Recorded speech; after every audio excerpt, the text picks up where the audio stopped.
your bitch like I was Drake, yeah. Don't just try to tell me you love me. Can't keep it real if you really don't trust me. Come with a real, you hip in the front, so you get my meals. I'm gunning for the money in the bank. Come with a dank, scrolling the tank, rolling with the gang. You sit and I on the sideline tripping. I go to the hole with the rock like Pippin. Yeah. I'm okay. What up, though? Welcome to World Heavyweights Live on WorldSports.com. I'm your boy Eazy, joined by my guy Spin More Rax. What up, though? Chris Nicholas Kohloff, a.k.a. Detroit Mario. Let's go. Smash that like button if you guys haven't already. It means the world to us. As you know, we're on during drive time. Not many people are reckless like myself in the YouTube and driving, so make sure people find this stream later on the day. We will be joined at some point by Chris Castellani. Excited for talking that. some Detroit Tigers baseball, so make sure you guys stay tuned for that one.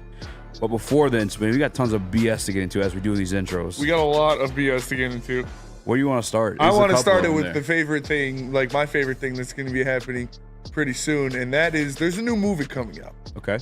And if you guys haven't heard about this, you seen this, you hear about this, it is starring probably the two baddest actresses in Hollywood right now. One known as Sydney Sweeney, and one known, my baby, Ana de Armas. My baby. My You know baby, what? Ana de Armas. Let me I hit knew who that. she was before you did. No, you did not. Yes, I did. I saw James Bond before you I did. was the first one to bring her up because I was the first one. Bro. I saw James Kinda Bond call. first. Yo, All I low-key, know is- Sydney's background like matches ours. Yeah, Maybe That's a it's meant to sign. be. it's a sign. All I know is the boys are going to this movie. Like, we're going to go to the movie. We're all going to sit like one apart. So there's room in between us. You know, just in Yes. case. But We're gonna have, I'm going like, to bring my Dune popcorn bucket. I'm gonna bring a tarp, I'm going to bring my Dune popcorn bucket. I'm going to bring a blanket. splash zone sign. I'm going to see this movie. Ana de Armas is, I think she's the baddest woman in She is show gorgeous. business right now. I want it, I She want is it, I want absolutely it. beautiful. And obviously, Sydney Sweeney is just sexy upon no end. So You can keep that picture up. if I you think like, the Chris. movie's called No one's Eden. complaining. I think it's called Eden. Did you look up to see what it's about? So, no How funny. idea what it's about. But that's all you need. Like, look, Yeah. she is fucking gorgeous, dude. Yeah. Ana de You know Armas what? might be the Let me most hit that. attractive woman I've ever seen in my entire life. I think she's Like, I would sell my soul to eat the corn out of her shit. All dude. right, She- you took it there. I'm You took saying- it too far. I'm just saying, bro. I'd give my left nut to smell her farts. She is so All hot. right, take the picture down. This guy's getting out of control here. Yeah, sorry. Man gets a haircut. Yeah, he started talking about farts and poop. What's wrong with you, man? I'm just saying, man. She is. It's so funny. 'cause She what is if it's her. like a woman empowerment movie and we're just like, yeah, hot bitches. I mean, They're gonna sell a lot of tickets for dudes to go see this women's empowerment movie. I If will that's what it is. say, and Nick, we kind of Yes, talked I'm about a beforehand, feminist. but Sydney Sweeney, we talked about that Spider-Man movie. We're like, oh, what an elite lineup that was too. I have not seen that Spider-Man movie. We haven't seen it, but I we were talking heard about the lineup. bad I was reviews. like, these are some gorgeous women. This is better. Terrible acting. Awful movie. I've already said it. Madam Web was horrible.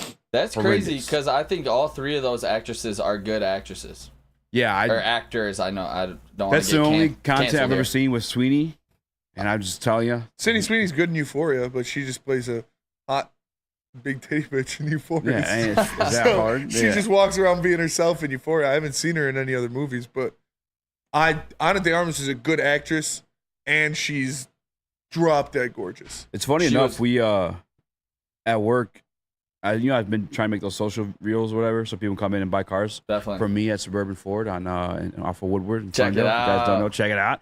But we did one jokingly like, yo, if you're taking Sydney Sweeney on a date, like, what would you drive? And my boy Hunter, shout out, he said the Mustang 5.0. 5.0 thing. Guess what? She actually is like a huge like she has her own like Yeah. Ford collection of like Mustang merch, and she has a 5.0. That's her favorite car. For sure. I did not know that. Was crazy. But were you about to say something too, Chris or Nick? I apologize. Oh, I was just gonna say Ana de Armas in Knives Out was crazy. Yeah. As the nurse, was that before or after James Bond? That was before. Yeah, that Yeah, was she's the great in first that movie movie. that I was like, okay. Is the one with Ben Affleck? She's Great. no, that's the No. one with I didn't see Daniel that one. Craig. Yeah. It's like Clue. Jamie like it's Lee like it's like a Curtis. whodunit, but with, Oh, Jamie was on Lee Netflix. Curtis, Chris Evans. Yeah. It's really good. it's a great movie. Yeah. check that one out. I said pipe that down. Who else? Love that. She's in Blade Runner. I'm pretty sure. She did a lot of Yeah, good ones. With Gosling. Ryan Gosling. Yeah. Again, getting the BS out of the way. First and foremost, I'm gonna shout Eduardo O'Neill. Okay, he stepped up to the Eazy Sportsbook, and he bet 100 straight up. No 1300, no 5, no none of that stuff. That keys to wisdom money. Straight up 100 for 100. So he's permitted. He has a pass to talk all his shit. Yeah, I mean, With the money where his mouth was. good on you, Ed O'Neill. I don't have the $100 to bet right now, so And then good for you though, brother. this piece of BS is getting out of hand now too. I don't know if you saw this before the show started spinning. The Lions have now joined in on this as well. But last night during the Mavs and Clippers game, the intro music in and out of breaks and halftime was "Euphoria" Yeah, by how's that Kendrick BS? Lamar. It's the number one song in the nation right now. No, it's not. I'm just saying because this ain't sports. This ain't Detroit sports. Like we just Oh, yeah. The intros we just kind of BS. Yeah. Well. But yeah, that is the number one song. It is doing numbers. And It is. There's some records behind that. So I want to pull up this graphic here. Shout out the Rap Cave podcast. Per Hip Hop All Day, Kendrick Lamar's diss track "Euphoria" streamed 9.2 million times in its first Spotify day. Biggest streaming day for any rap song in 2024, beating Kendrick's feature track "Like That." So this guy Kendrick literally beat himself. And again, this is when you're talking, Drake's game is numbers here.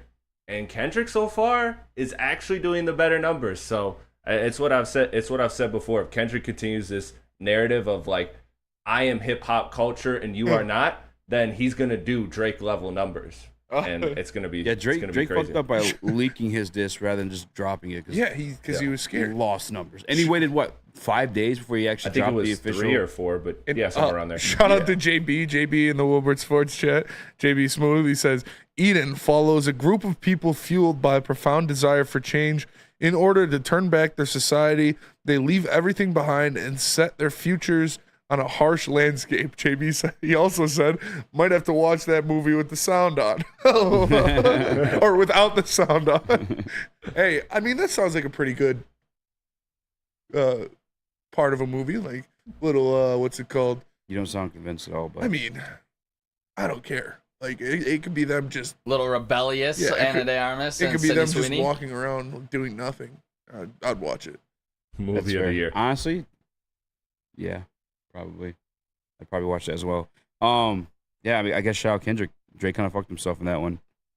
It also like that. This too was one where you had to listen to it Multiple 3 times. at least. I still listen to it. Yeah. At least 3 times before you're catching everything. I've Exactly. been listening to it as the only song on my ride in and out of work since it came out. And it's not like because Chris isn't one of these guys, but like my favorite thing about this is, and shout out Sammy again from Suburban 4, but we were laughing at this morning, like how because obviously people are fans of people, right? And they'll ride hard, like Academics, Drake guy.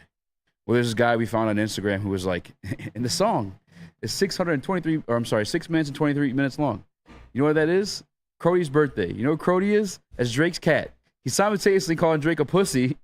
Yeah. Yeah, like breaking it down like that. Like, no, you don't fucking know Drake's cat's birthday. Like the reaches it comes with like some of these rap beefs. There are Yeah, some. Kendrick said that. Like, he said that his fans are notorious for overreaching, but at the same time, like, Drake's like, you better come with some quintuple entendres type shit. Yeah. And Kendrick did that. And he did. And did numbers. Like, this is why Kendrick is this one diss record should prove for everybody that was looking at him through Control, like, question him for not stepping up to the plate at certain beefs. Like, he was smart to just wait for Drake because he showed in this one diss track, which is just a warning shot, that he would bury anybody. Big Sean, Big Crit, anybody that wanted to smoke with Kendrick back in the day. So this is great, man. It's gonna be an exciting beef, and I can't wait to see how it plays out. Your family, Crody. Just calling Drake a pussy. By saying Crody, which is We Canadian don't want to slang. hear you say Ethan Crody. no more. Dude, Yeah. I can't just wait to see love how you the respond to shots that. Kendrick took, the different bars, and like the shit that you have to actually, like, if you got to be a rap fan to get it. Like, Exactly. they're actually bars. It's not just you have small feet.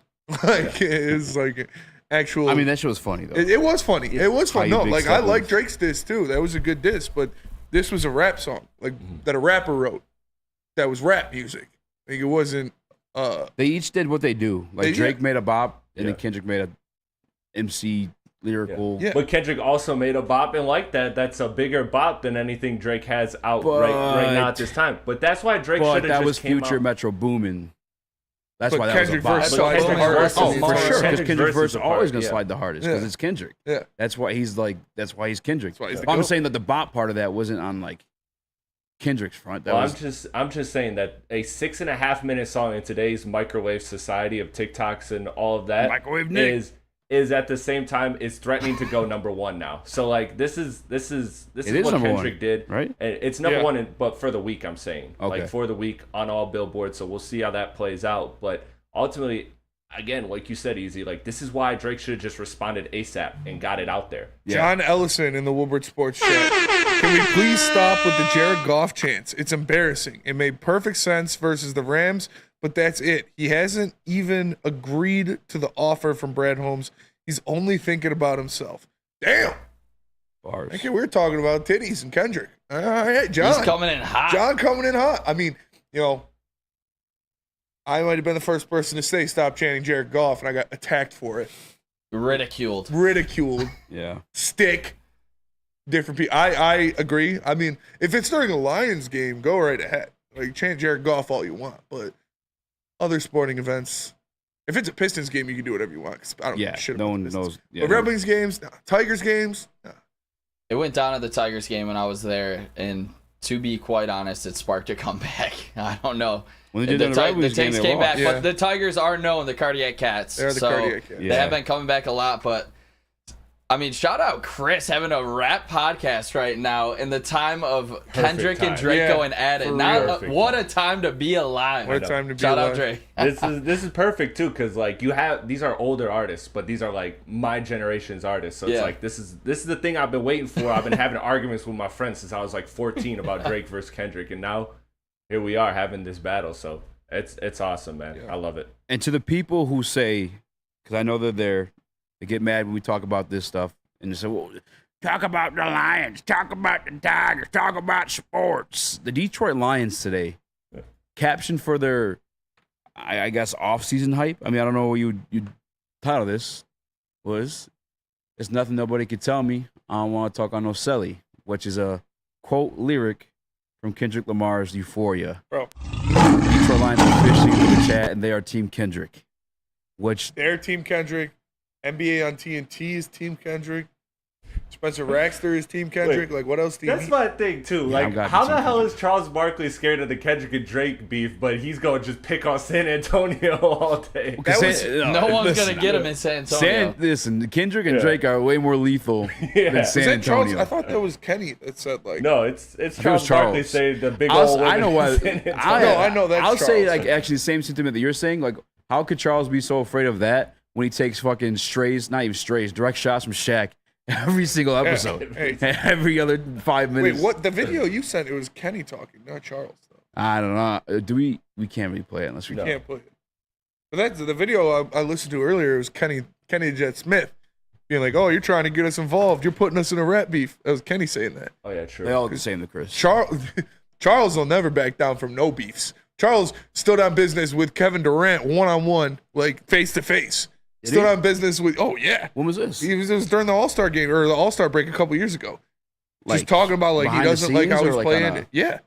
Just straight up, on fucking business. He does it with Draymond all the time. Like, Yeah, that was awesome. Charles doesn't give a fuck. Charles is going to say what he thinks. That's why I love Charles Barkley. You guys know the infamous story of him and Bird like brawling in some bar. We threw some guy through a window.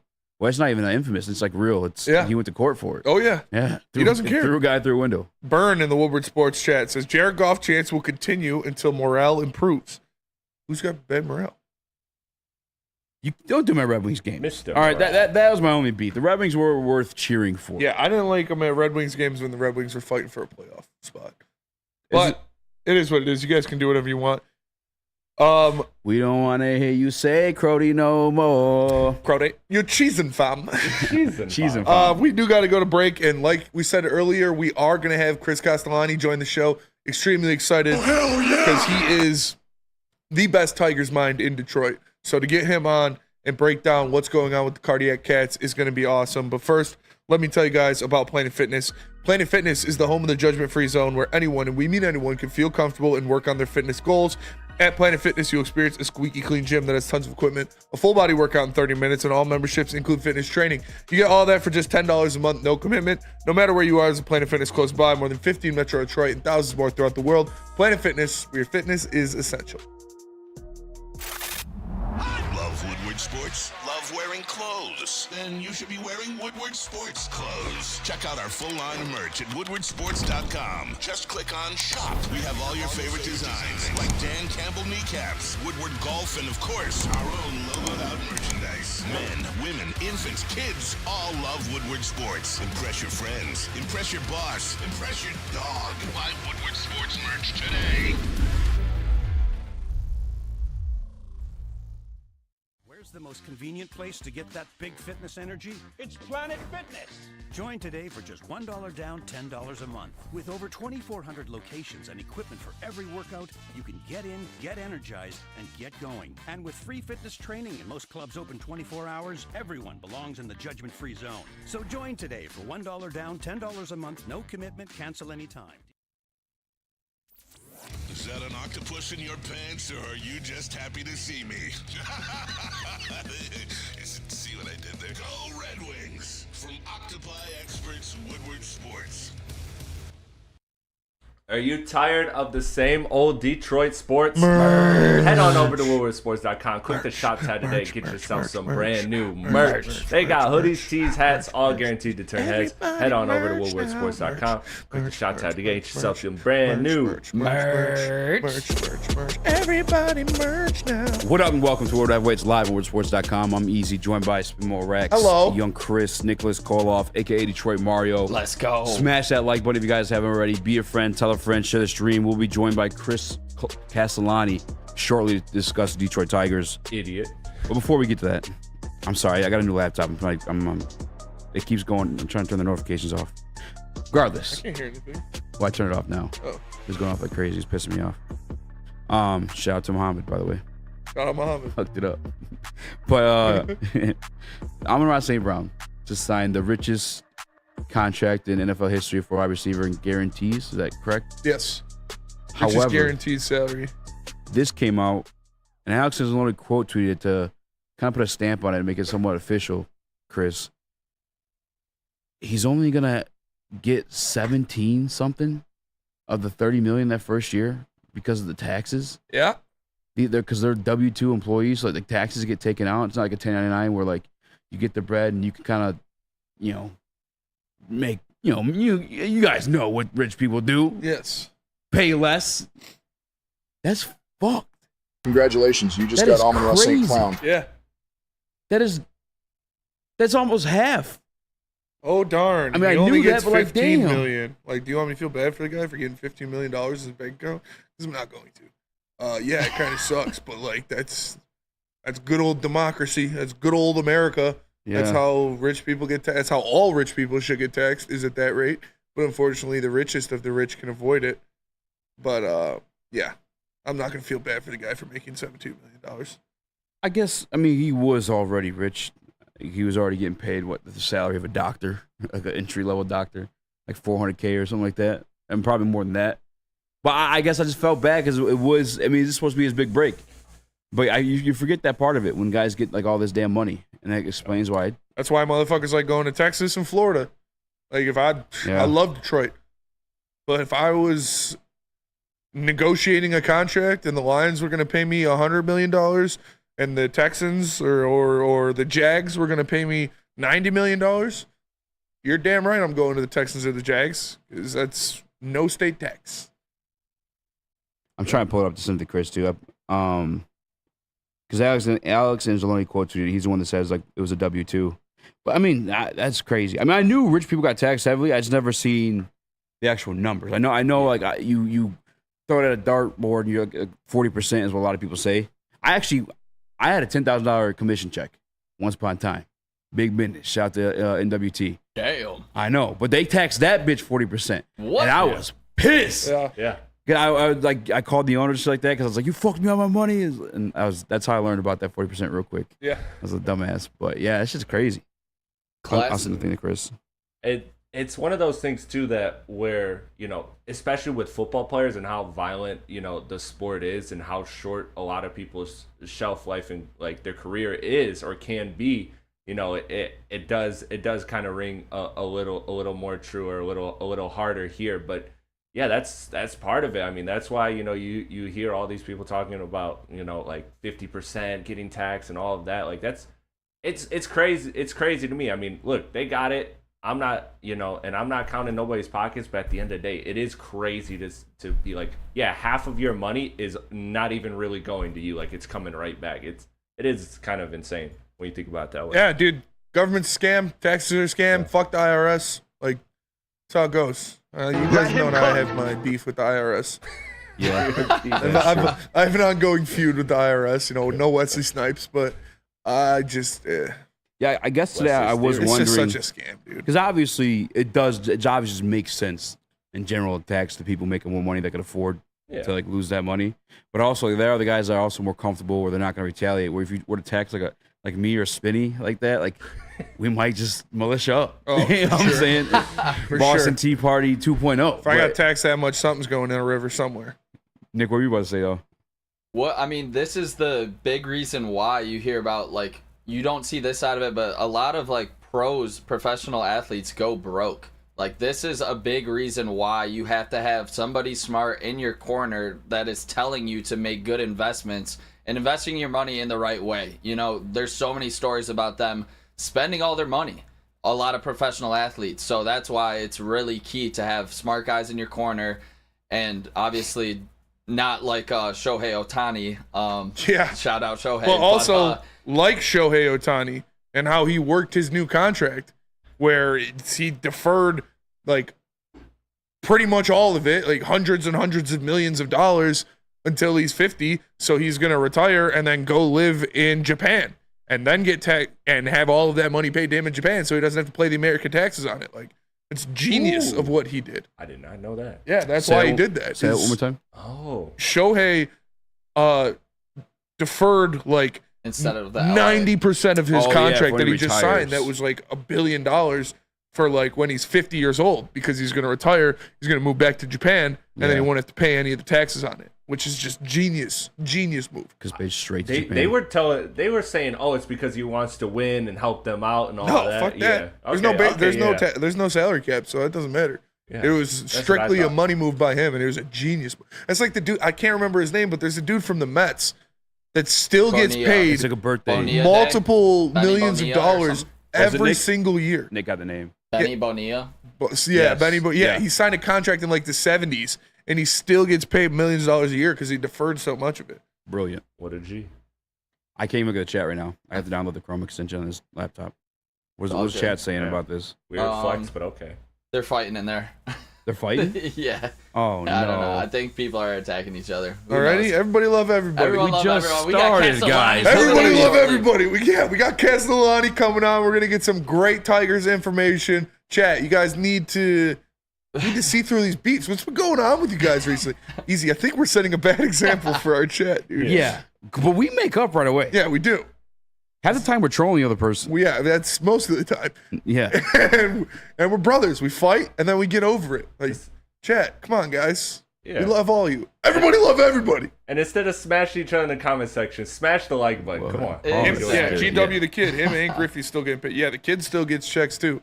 Like, that's why baseball money's stupid. That's why if I have a kid, when I have a kid, I'm teaching him how to play baseball. It's so hard to go pro, though. Yeah, it's true. But, like, 4 minor league What levels. about golf? maybe I'm like white. 5. Golf hard, too. I'm white, so, like, You got got a it pretty in good chance to go pro on the Tigers because we just got That's we true. love the white guys. Tigers do love their watts. The thing about St. Brown here, I mean, obviously it sucks how much he gets taxed on it, but this is just his first contract extension.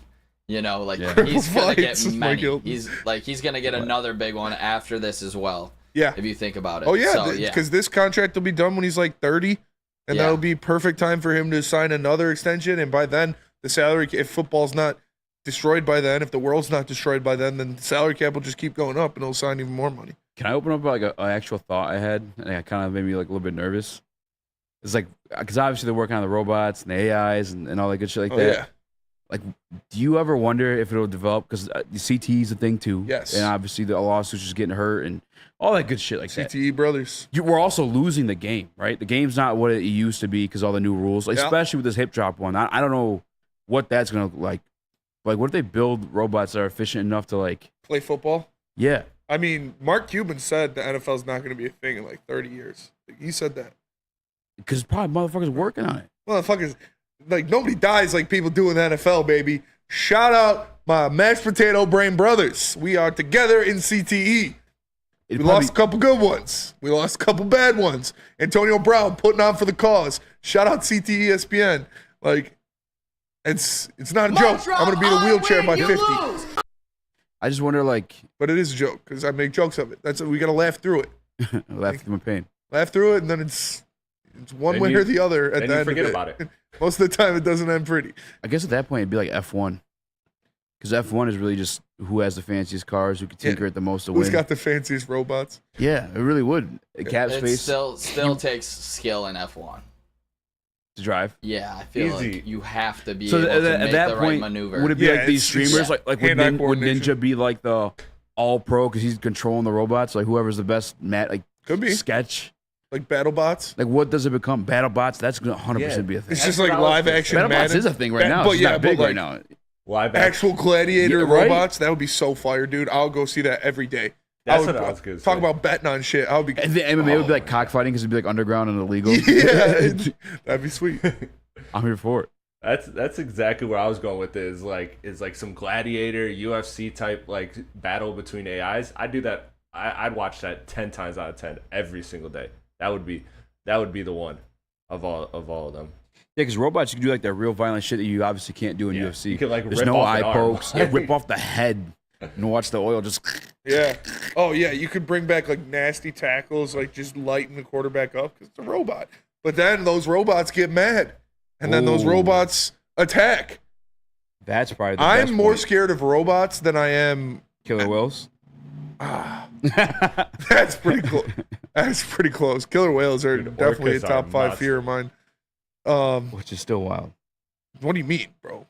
Like, I feel like the robots are way more realistic. of ice happening caps than are the killer whales. melting faster than robots are being, Progressing. progressed. Are they? I don't know. It's pretty I don't close. think so. The world's gonna end in either robots or killer whales. Like you gotta pick one. Spencer's like, and I'm not trust cool. me, bro. Either I of know the those math. either of those options are not cool with me. I'm way more scared of killer whales and robots than I am pussy ass aliens. Yeah. Speaking Killer of, whales are the AI of ocean. Yeah. Leave the aliens alone. Nick? are you guys in or out on robot umps? And I know we got Castellani coming up. I'm definitely in on good robot umps. transition there. First question to Castellani. Robin. First Robots or question. killer whales? With that, Who would you rather have call the strike zone? Yeah. Killer whale or a robot? Yeah, we gotta go to break though. Tell us about Feldman, Nick. No. Since 1996, Feldman Automotive has been driven to provide a fast, convenient, and first-class car buying experience called the Feldman Advantage. With 18 locations, there's a Feldman dealership in your backyard. Visit feldmanauto.com to find the location nearest you. Catch Woodward Sports Network live from Feldman Chevrolet of Novi every other Monday. Feldman Chevrolet, Detroit's #1 Chevy dealer. Game is won in the trenches, and our big fellas don't mess around. The Woodward Heavyweights on Woodward Sports. Braylon Edwards here, Premier Pet Supply. Man, just looking around, who's got it better than pets?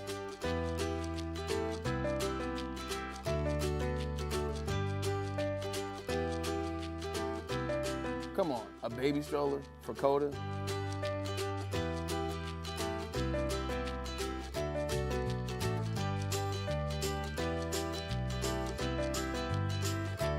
A chef for Lola? Really?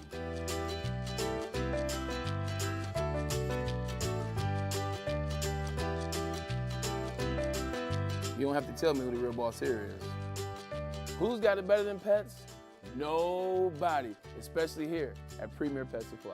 For over 30 years and more than 13 locations, Premier Pet Supply has everything that your pet can dream of, and guess what?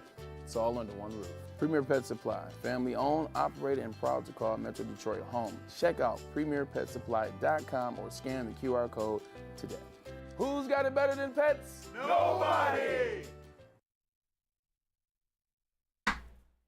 Woodward Sports has a new morning show. Start your day with Wake Up Woodward. Monday through Friday, 8 to 10 a.m. live on Woodward Sports. Join Kool-Aid, Flannel Sam, Broder, JB, and KG every morning as they cover all of Detroit sports. Sports talk, banter, and live fan interaction all on Detroit's #1 sports network, Woodward Sports. What up, though? Welcome back to Whatever Waits Live on WoodwardSports.com. I'm Eazy, joined by my guy Spinmore Rax. Hello. Young Chris Nicholas Kohloff, a.k.a. Detroit Mario. Let's go. And I guess I'm going to have to go to Chris on this one. Are we joined by one Chris Castellani? Not yet. Not yet. All right. Well, I sent him the link. Make sure I told him the right time. He said we got to run up the likes. Run up the likes. Yeah. Run up the likes then. All right. Let's kill some time then real quick. What's real quick, though? I know what we can do real quick. Huh. This picture of Brian Branch. Yeah. Hey. What the fuck is up with that? Yeah. Throw that up, Chris. Yeah, let me find It's been it. circulating around Twitter on different sites. Crunch Time on Detroit Sports Podcast. A couple different places put this up on Twitter. I saw it. Wow, boy. I mean, that's where I got it. I'm gonna give him props. I'm gonna put it up on Twitter. You know who originally posted it? Who? Terrion Arnold. Terrion Arnold Yeah. originally posted it. Shout out Terrion. He's Shout already out giving Terrion. us something to talk about. I Look at couldn't this. find it in all the Yeah. graphics. This is the picture. Look at this. Yeah, Terrion Somebody Arnold come look at this. and Brian Branch. And Brian Branch is in a boot. No! God, On a please, scooter. no! No! It's not a fashion I did statement. freak out right away. I'm not gonna lie. We obviously yesterday, as recent as yesterday, we're talking about him being an All-Pro. Might not be the case if he starts the season Boy, hurt. did that age well. However, remember the few times he got hurt last year, like the time he got hurt over and over and over again, was the ankle. Yes. So I'm assuming he got some sort of structural procedure to like That's prevent that definitely from what it happening. was. Yeah. I'm sure it was some procedure to fix a nagging injury or an injury that was, consistently paining him. So he got the procedure done in the off season, so he'll be ready to go by the regular season. I'm not too worried about it. Yeah, I'm not tripping over it either. I think The we do have question somebody is- to blame for it, though. Chris Castellani? No, Trav. Because Yeah. he tweeted out yesterday that, he was finally bought in on Brian Branch, and then boom, that photo circulated. And then he took accountability on Twitter, so. I don't know if we can blame Trav for this one, but I guess I would say a little concerned here, course fellas. you are, He's in a boot. He's in a boot. We have All 3 he months cares till about is training week camp. one. What? How could you not be concerned? We were just talking about his all-pro campaign potentially this season. Are you guys seriously not concerned at all? I'm not concerned at all. Not even a little bit. 3 months till training camp and he's in a boot? Yeah, not concerned at all. If it was 3 months till training camp I'm and he no was doc- having surgery today, I'm no then I'd be a doctor. little concerned. I'm no doctor, but I mean, seeing a guy in a boot 3 months. Take one of Nick these and just call me in the morning. overreacts. I know. Hey, Microwave Nick. Bally Sports is closing down. Yeah, I'm gonna blame Chris Hillage on this one. I'm not worried about it. Like I said, I'm not worried, just like a little concerned. You just said you're extremely concerned and the season's over. No, but I'm not worried about it. Like I said, these guys get stuff like this done all the time in the off season. They get the surgeries done in the off season, so that nagging injury that they played through in the playoffs, played good, is done and set. So when the season starts, they're ready to go. Yeah, I mean, exactly what you said. You're on the money with it. Like, I'd be more concerned if it were closer to training camp or closer to the season, or had this happen in training camp.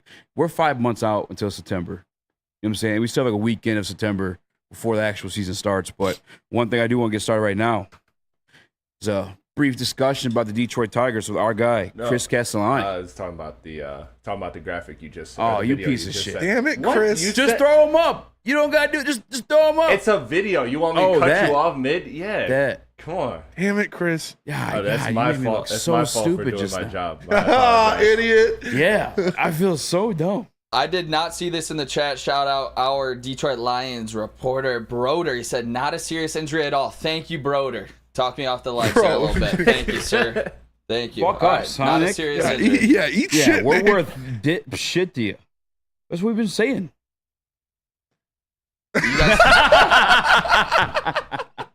No comment? No, I mean it's the ankle that was injured during the season that he tried to play through multiple times and actually continued to play through. Obviously, if it's something he went and had surgery on after the season. And again, we're 5 months out until September, even, which is like when the season like truly starts. Yeah, I get as a sophomore, and actually that part, I'll say this to Nick's point. If you guys do want to be concerned, you want a reason to be concerned, is the fact that damn. Yeah, I know. Wow. I know, bro. Holy shiza. Yes. Whoa. Yeah, dude. I told you, top tier. The reason why you could be concerned is that, and maybe not as much, but Dan Campbell, we've obviously been teasing about him playing that safety spot more than the nickel spot coming up this next season. And although he did play both in college and probably took a little bit of reps last year to begin the season before they moved him strictly to nickel, maybe you do want him to gain a little bit more experience at just that safety position. Yeah, Camito has a good theory, too. He says he got his toenails done to top Caleb Williams.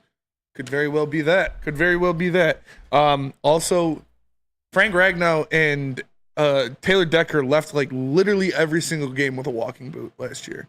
And right. Every time we'd be like, whoa, they're in a boot. Oh, what's going on? They're in a boot. And then I'd be like, oh, they're ready to go. They're playing the next game. It's fine. Like, I'm not too worried about this. He got a surgery done in the offseason. That's what every NFL player does. You fix up that nagging injury, you're ready to go by training camp. I have this actually for you guys, too, when it comes to the importance of Brian Branch. Alex Anzalone, we have another clip from this we're going to play later on the show, but we just got to kill time here real quick. Alex Anzalone did a podcast with Chris Long, the Green Light Podcast. I screen recorded this on the way in.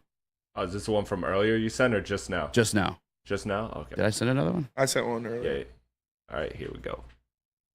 In that DB room, but like with Branch, his versatility, can you help people understand through a couple examples of how versatile this guy is? Yeah, I mean, he can play press man, he can play zone, he can, a lot of the times we just let him kind of just be a bonus hook player and, say, hey, bro, just go make a play. And, he's the type of player that you kind of, don't like, obviously everyone has responsibilities, but he's the type of player we kind of just want to let him do his thing. And that just is a credit to how special he can be and how special he is. And, he can play nickel, he can play safety for sure. Obviously he did in college and, hopefully he will a little this year, but, he could probably play outside too. Versatility, baby. Versatility. That's what I love about this kid. He's going to be able to move. I mean, literally everything. We've seen him play against the run really well. We've obviously seen him pick off Patrick Mahomes for a pick six. Clutch interception against New Orleans Saints too. He really does do it all. I guess I'm not as concerned if that's like truly the position they're going to allow him to play. I know in Alabama they called it the star back is what they do. And Terry Arnold played a little bit of that as well too. Like 27% of his snaps were at that same position where he kind of just roaming, being a honey badger, if you will. Yeah, and that's all the comfortability and the confidence to allow a rookie to be that guy. A rookie to be, hey, kid, go out there, make some plays, float around, do what you do best. And it was working because he was getting hands on balls, getting hands on dudes, pause, and making things happen. Like, it's so you love to see that. You love the level of confidence and comfortability they have in Brian Branch to just be him out there, to be Brian Branch and to go out there and make plays. So I guess to like sum it all back up to like the ankle injury, hearing that he is kind of allowed to just, I don't want to use the word roam freely, but kind of allowed to do what he wants, dictate how he's going to affect the game. I'm kind of okay with it happening now, even if he does miss camp. Because it sounds like that's what he's doing last year, the nickel spot. He's not going to miss camp. He's probably going to do the same thing at the safety spot. I mean, it's possible he misses a little bit of camp. Somebody just said the ankle was on his right leg and that his boot was in the left. Can you put the picture in up? the chat? If we could get that confirmed by Chris there. Throw it up. Yeah, I mean, the sky's the limit. His left. That is his left. Yeah, the sky's the limit for Brian Branch. Everybody in this room, we just talked about it yesterday. I mean, he is a big reason why I think this defense is going to be top 15 next year. And it's a playmaker like Brian Branch with the upgraded defensive line. Like, this guy's going to have massive numbers if he plays 17 games in the season. I mean, it's a good thing Terry Arnold's ready week one, right, Nick? Like, it's a good thing. Dude, all right, I don't know if you guys are joking about, like, he's not going to miss camp. He's not going to miss week one. No, he'll be fine. I'm sure he had this scheduled out, so he'll be ready to go by camp. How could you say such a thing? I can say it. He'll be ready for camp. I guarantee it. Spenny guarantee. Spenny guarantee. Brian Branch will be ready for camp. I'm sure this was, like I said, an injury to clear up a nagging injury. Because if it was not, if he injured himself in a a ski trip over the winter or something, like we would have heard about it. So this was probably to clear up an nagging injury that was scheduled around training camp to have him ready to go by training camp. Yep, I agree. Yeah, it was the right leg. I'm reading off probably Detroit right now, but there's no speculation on what it is. There's a wide array of injuries that could put you in a boot and a scooter. Yeah. You know what? How do I mute this fucking laptop? I don't even get text messages on my old one. I never liked that. I hated that. That's how you're gonna break it already. That's how you get caught. Yeah, I'm about to. I literally just turned off the notifications for that application. Why is it still doing this? I don't know. All right, I'm sorry. Let me get Chris situated so we can get him on the show, talk some Detroit Tigers. Let's do some ad reads. And let me tell you about Guardian Alarm. Guardian Alarm offers you customized solutions from real experts. Their professional technicians take the time to recommend security and automation solutions specific to your needs.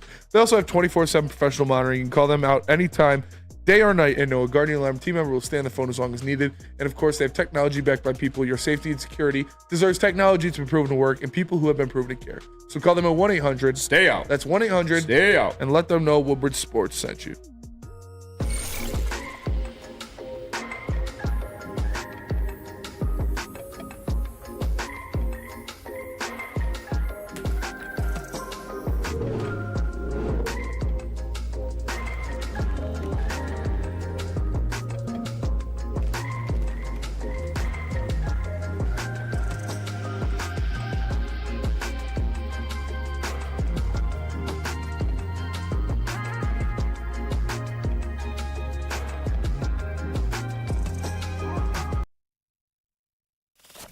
We don't like to brag that we are the toughest sports network in Detroit, but we do have a guy named Darren McCarty on our side. Woodward Sports.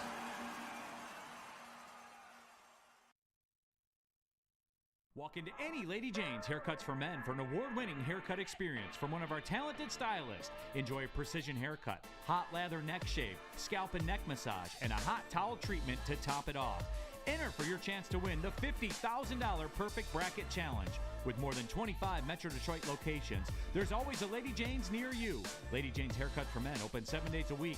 Walk in anytime. Lady Jane's, it's wicked awesome. Thank you to the Detroit Lions and Sheila Hamp for the best season in Lions history. Now it's time to let Brad Holmes cook. Woodward Sports. Braylon Edwards here, Premier Pet Supply. Man, just looking around, who's got it better than pets?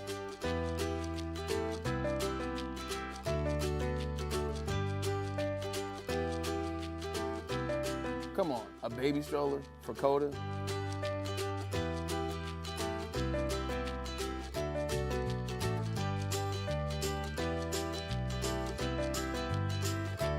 A chef for Lola, really?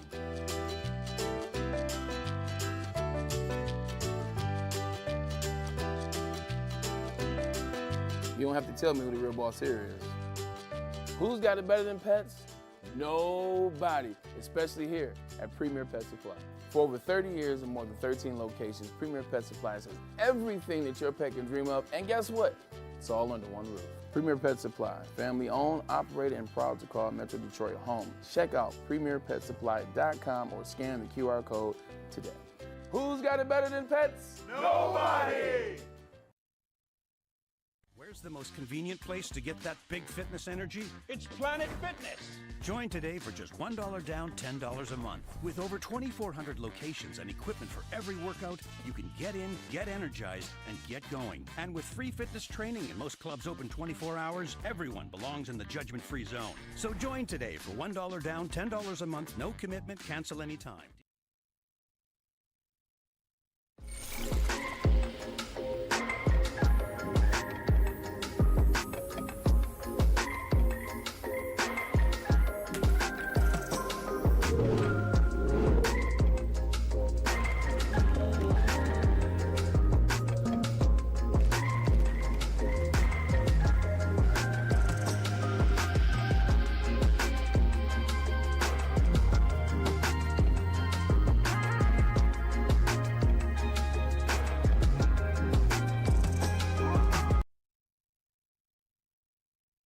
Congratulations to the real Coach of the Year, Motor City Dan Campbell. Just put your head down and go to work. It's about to be fun, man.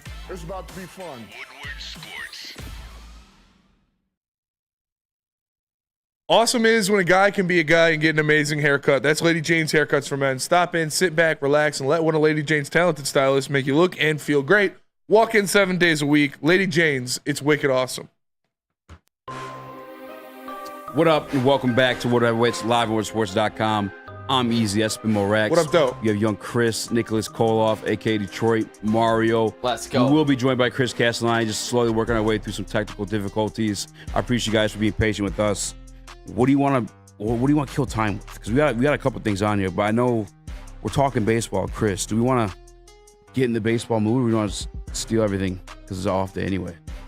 Yeah, I mean, the Tigers don't play today. They obviously got a win last night. It was good to see Kenta Maeda go out there and locate his pitch as well. Had another good start. He's had a couple now that, those first couple starts for him were pretty rocky. He was giving up some hard hit contact, hanging some sliders over the middle of the plate, and they were going far away. But it was good to see him out there locating his pitches correctly. Now we had obviously Jack Flaherty go out there and strike out 14. And then Kenta Maeda went out there and had a great start as well. So it's good to see the two Tigers' newest additions in the pitching staff kind of getting into their zone, getting into their groove. Nick? Yeah, one thing that stood out to me is Colt Keith finally getting a big hit for this team. We expected him. We thought it was going to take some time, but we're expecting him to be a key contributor for these Detroit Tigers, especially if we want to contend for the AL Central. So Colt Keith hopefully heating up. I mean, that would be so massive for this lineup. And then Riley Green just continues to remain hot. Love what I'm seeing out of Green. He's really taking that next step. I can't wait to get Chris's thoughts on it when we get him on. But anything stand out to you, Eazy? I mean, I kind of talked about it yesterday. It was Perez. It's kind of like mind-blowing to me. I obviously don't watch baseball as routinely as like you guys, so I don't know how often like things like that happen. You guys, how often does that happen? Mm-hmm. These kids out of nowhere balling out of their minds. We saw a little flash in the pan. Numbers. It happens a lot. Where guys will come up and be hot for a week or hot for a couple weeks. So if he can continue to do this for an entire season, that would be something great, because we've seen it happen with the Tigers with multiple guys. Like obviously Akil Baddoo last year or 2 years ago. We've seen other guys like Quentin Berry. People step up, come in from AAA and make some things happen. But it seems like Wencel Perez is making plays, and hopefully he continues to do that all year.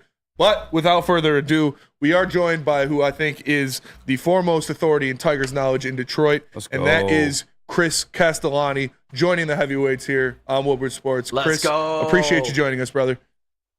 What's going on, fellas? Thanks for having me, man. Sorry, it took me a second to get everything situated here with my camera and everything, but happy to be here, dude. Happy to talk Tigers always. Yeah, man. And hey, we apologize. That's on our end. One thing I want to ask you about, though, is Wencel Perez. And I was kind of asking these guys, how often does this happen? We obviously have to keep him up, right? We have had no offense for the Tigers. What's been your take on it? Yeah, he's here to stay. That's undeniable at this point. I mean, I think AJ is very much aware of this team's flaws, and one of the big ones is, offensive production. He's not going anywhere right now in terms of just kind of where he came from, because he wasn't a hot commodity by any means. This is surprising, but I can't say it's necessarily shocking. This was a international free agent signing that the Tigers brought in when he was 16, 17 years old, and was just kind of something of an afterthought, just kind of your lifetime minor leaguer for a few years there. He had a really good season in the minor leagues in 2022, and he's kind of continued to ascend. Now, the power numbers being what they are, that's shocking. But, and I've said this many times with the Tigers, and it's not even anything that's meant to be a negative, but when you look across baseball at all the organizations that know what they're doing, that get production from their young players, yes, there's the top prospects, that your top 100 guys, your first round guys, but eventually you kind of need to get lucky with a few of these guys that you might not have expected would become legitimate players. A few years ago, we got that amazing, it was a solid first season, but really that incredible first month out of Akil Baddoo. Right now, I mean, Wencel Perez is a key piece of this lineup. It's not like an accident that AJ has him batting third. You know, he needs these guys who are putting together the best at bats. He's been capable of doing that, and he is a legitimately dangerous, potentially everyday player with the fact that he is a switch hitter as well. AJ loves to play the matchups, a little bit more power from the left side, but the fact that he could face both righties and lefties confidently, I think, is something to legitimately look forward to if he can keep the bat going. For sure. Speaking of a guy like Akil Baddoo, he had a 2-homer game the other night for Toledo. I love what Parker Meadows can do in the outfield, but Neil on the show says it all the time. You can't steal first base. Dude might be over 100 right now batting. Is it time to send him down and bring up Akil Baddoo? It's really close. We got to be getting close. Now, the thing is, I have so much trust and faith in how AJ knows his players, and he comes from a scouting background. So I think with certain instances, there are certain instances in which sending a guy down can do more harm than it can good, just in terms of confidence. But as I've already brought up a few times, you need the best bats possible. I know that Baddoo has had his struggles, and I think him and Meadows, to a certain extent, are similar players in the sense that they're speed guys. They do have power. They can go get balls in the outfield, but you need production. I agree with you. And we saw in spring and a little bit in the latter part of last season what Meadows can bring, but I've talked about it with Javi as well. You know, your base running prowess doesn't mean a whole lot if you're not getting on base. And like right now, it seems like he's very much lacking confidence as a player. I would say of everyone currently in the lineup, he's got to be the one who's closest of the young players to being sent down, and especially with Baddoo really starting to produce down in AAA. I don't know if the organization's put a number on it, like he needs X amount more at bats before we send him down. But you got to think with him playing really well in Toledo, we got to be close to a change at some point. Speaking of production and lack thereof, where are you at with Torkelson? There was a lot of hype for him coming in this season. I get. Go off, King. Go off, King. Go off, King. I mean, it's not. I'm at a point. It's complete confusion on my part because I wish I could give you guys a proper explanation as to why this isn't working, because I think that whatever missteps the organization may have had in regards to his developments, and that may be legitimate, we're on to year 3 now. And it's not like we're a month into the season. He hasn't homered. And I understand guys get off to slow starts. He had a slow start last year. But when you break down, as somebody who watches every game, when you break down going an at-bat by at-bat basis, like he's not even close to homering. Like he had 1 double off the wall in Minnesota. And not to say that home runs are the end-all be-all, but you get guys on base in the middle of a rally and he'll pop up or he'll strike out. So I think AJ's been pretty open about what I just talked about, where I think that would be an instance where sending him down might hurt his confidence a little bit. I think that whatever he needs to figure out at the big league level. And last year, I was willing to listen to that discussion of giving it more time, letting him try to settle in at the big league level. You know, we're comfortably into year 3 right now, and you're seeing, I mean, the guy who came up with him, Riley Green, the player that he's developed into. You've seen even to a smaller extent what a player like Kerry Carpenter's turned into. For him to be lacking so severely in terms of offensive production, it is reaching a scary point. Now, the one thing that I've said on multiple shows, I've said in my post-game videos, and I have to say here is, while I like the direction that this team is going in, I like the way they've pitched. The fact that they're 5 games over 500 right now is, I think, exactly where they need to be. This team does not win the American League Central if Spencer Torkelson isn't productive, because it's too late to go out and sign guys, right? You can maybe make a trade or whatever, but in the offseason, they didn't make a whole lot of moves under the belief that the power that they had in their lineup was going to come from Spencer Torkelson and Riley Green and Kerry Carpenter and even Mark Hanna to a certain extent. If it doesn't come from him, I mean, outside of Green, I don't know who on this team is going to get to 20 home runs. So, I mean, he's a key piece to all of this. If there's any consolation, I think it's something of a positive sign in a bizarre way that they are 5 games over 500 with him having basically zero impact on the lineup on a day-to-day basis. If he gets hot, it kind of changes the dynamic of the team. Yeah. Hey, Nick. Yep. Hey, Chris. Speaking of not spending really money in the offseason on this lineup, the most money we spent was on an internal guy in Colt Keith. Talk about him. I know he got the big double the other day or yesterday, but what do you think about Colt Keith after his first 31 games, and do you think he's starting to heat up a little bit? I think of everyone on the team who's struggling, he's the one I have the least concern with. I give rookies a long leash. He's not only a rookie, but he didn't have a ton of at bats in AAA last year. Spent a lot of it in AA and had a pretty good spring as well. I think that he's going through just one of those things. Every baseball player's got to go through it. It's a humbling game. I think that he went through about a week there where the at-bats were actually pretty good, but nothing was falling. And, hard hit balls right to the first baseman, hard hit balls right to the second baseman, pop-ups that could have landed in the outfield that were caught by the shortstop, what have you. Yesterday, that's double that he had. I hope that could shake him out of something. I like I said, he's the one that I have the least amount of concern with because he is so young and he's hit at every single level. He strikes me as a confident player. And I think the organization, when you listen to AJ talk, when you kind of see the way that they talk to him on the bench, I think that the one thing they want to avoid that maybe they ran into with Torkelson is just making sure that confidence is not lost. He's still such a young player. It's obviously disappointing as a guy who they expected to be a consistent bat for them. And I still think he'll get there. But considering how early he is into his rookie season, I think he's slowly on the come up, but on the come up nonetheless. And I do want to get into some positives here because this is a team, like you said, it's 5 games above 500. They're playing well. They're looking like they can compete for that Central title. And a big part of it offensively has been Riley Green, the emergence of Riley Green, looking like the guy we thought he was. What has been the difference from last year even to this year of his consistency at the plate, actually getting the ball in the air more, and looking like he's going to be a position player all-star for the Tigers for the first time? And well, I don't really count Miggy's position player all-star a couple years ago where they kind of let him in, but an actual position player all-star for the Tigers. Yeah, he's going to have a shot. Look, the key word, it's one word, it's patience. It's the fact that this is a guy who's always had the intangibles.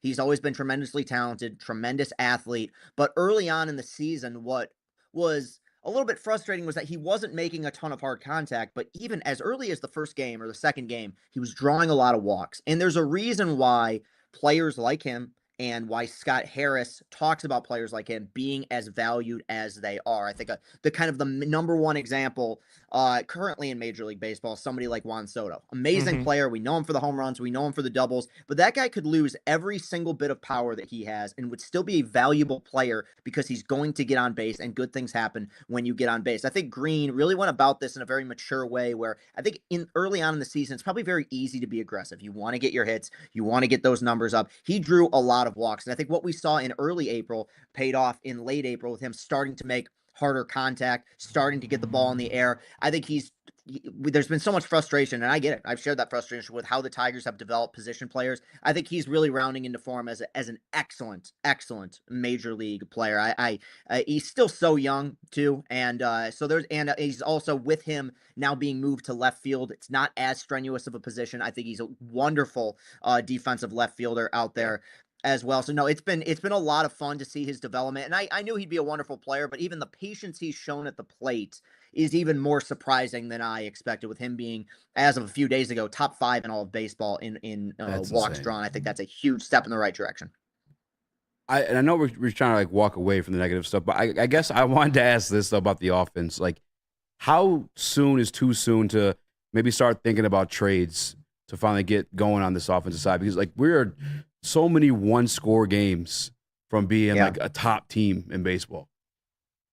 Yeah, I mean, I think that's a question that Scott Harris is going to have to wrestle with. Look, right now they are in a competitive place, regardless of the lack of offensive production, which means you can probably wait this thing out for a little bit. I think also you want to give a little bit more time to see which players potentially in the trade market get hot. Which teams are a little bit more desperate to let go of guys at the deadline. So I mean, I think I would be shocked, and they won't admit to it. I would be shocked if it's not at least already in the back of their minds about what could this team look like if they are competitive, because it's been almost a decade since this team's actually bought at the trade deadline. At best, they've stood pat. At worst, they've sold assets at the deadline. We have the potential for this to be a completely different looking squad come deadline time. So I think those questions have probably been asked internally. I think you still have to give it more time with the roster they have. Yeah, and now looking at the other side of baseball, which is what the Tigers do best, which is pitch, thank God for Chris Fetter. Tariq Skubal this year has been lights out. He's on pace, one of the betting favorites for AL Cy Young. The last 2 months of last year, he was arguably the best pitcher in baseball. What over his 20-plus starts has clicked for him to be a guy who is pushing to be the American League starter in the All-Star game? Like, well, what has clicked for him? What's clicked is that his stuff is disgusting. I mean, that's really the biggest, like, that's honestly the biggest takeaway. And it sounds pretty simple, but when I watched him in his first, year and a half in the league, what we saw was a pitcher who hadn't quite learned, how good his stuff was yet. And now what he's been is a guy he's the best of both worlds because he's going to miss a ton of bats, but his command has been basically flawless so far this season. And so guys have to swing at his pitches because he's getting ahead in the count 0-2. I think one thing that he's doing very consistently, especially to right-handed hitters, is he's pitching inside. And that's a nightmare when you have a fastball that's sinking at 97, 98 miles per hour. That is the advantage of drafting a guy in a bizarre way who actually already had some of the major injuries out of the way, is that his stuff has gotten progressively better over the last several seasons. I remember when I talked to him, he said that last season his fastball velocity was up about 1.5 miles per hour, and he said his expectations were that was probably going to happen again in 2024, meaning we're going to have a left-handed pitcher who's going to be consistently with his fastball hitting 98, 99. I think he's become a much more cerebral pitcher. I think the organization's done a great job of making sure that, yes, he has that power fastball, but not making that his only weapon. That start against the Royals, it was really hilarious to watch him starting out at bats, change up, slider, and then going to the fastball, or just finishing guys off with off-speed pitches. I think he's a nightmare to face. I think he's become a more confident pitcher. And I think you've seen that not just from him, but from several other starters in this rotation. He just trusts his stuff more than he ever has. Yeah, it's not that was something that I bought into in spring training that I think we're going to see all the way to the end of the season. He stays healthy. He's very much in the thick of things in terms of being the best pitcher in the American League. Hey, Chris, we saw Scott Harris in the draft go with a prep bat and Max Clark over a guy that was ready to play right away, and Wyatt Langford, the star of the College World Series. I just want your thoughts on that philosophy and what you would have done in that role. Tough, and it's why I'm not getting paid the big bucks to draft, because look, if it was my pick, and I'll be up with this, and this is, as I say, this is somebody who's talked to Max Clark. I say this is somebody who believes heavily in Max Clark. In the moment, I would have taken Wyatt Langford. Now, when I took a step back, I said, okay, why? Yes, college bat, he was going to be in the majors sooner than Max Clark was, but my legitimate reason for why I wanted him over Clark was I watched the College World Series and I saw him rake. Like, that's a pretty small sample size. That's not like an official assessment or official analysis.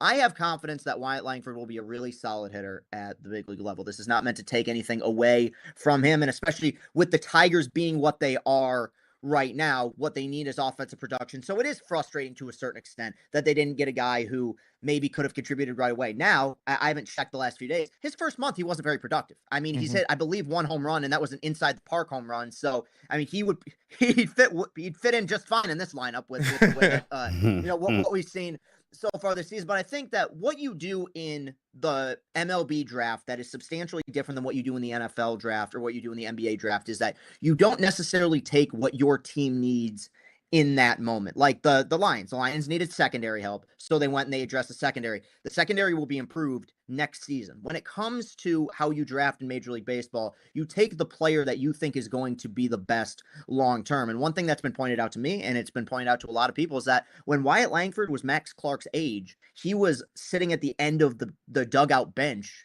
at Florida. We can't overlook how young this guy is. I also think that we live in an age of where wins above replacement is incredibly important as a statistic. Analytics are important, and you look for guys with speed, with power, who can hit for average, who can play great defense. I think Max Clark has a much higher ceiling. Now, there is a lower floor with him being substantially younger, so there's kind of that. It is a roll of the dice, and it's one of those moves that could potentially define the Harris era, depending on how these guys turn out. But I think over time, I think people are going to come to trust in that pick a lot more. I've come to like Max Clark quite a bit. It is frustrating in the moment, but we also have to understand that us as fans have a much different timeline than Scott Harris does as a president. We've gone through a decade of this. This is only year 2. So he's got to look at things from, as he said, look under the hood and assess what's best long-term for the organization. They believe Max Clark is that best option. I love the Max Clark pick. I just think the kid's got aura. Every picture I see he's got of a him. lot of He does swag. got a No, aura. he's a confident guy, man. Yeah. Speaking of prospects, is there any update on Jackson Jobe and or concern with the injuries surmounting with him? Nothing yet. It seems like yesterday's injury, I don't believe is something that's going to be a long-term. I think that this is just, and I'm not going to claim to have any sort of medical analysis here. It seemed potentially cramping, but it was nothing shoulder related, nothing arm related. And there's obviously that frustration. People want to see him, especially when they saw what he was featuring in spring training. I mean, that's ace stuff already. But one thing that is super important that they went through with Mize and are going through with all these guys is like they need to make sure that the body is used to the number of innings that he's going to need to pitch when he gets to the big leagues. And so there's going to be, there's going to be some tweaks and some bumps and some bruises. Right now, I haven't heard anything significant regarding the official diagnosis. I think in the long run, he'll be fine. As long as it's nothing arm related, I have confidence he'll be back in the mound pretty soon.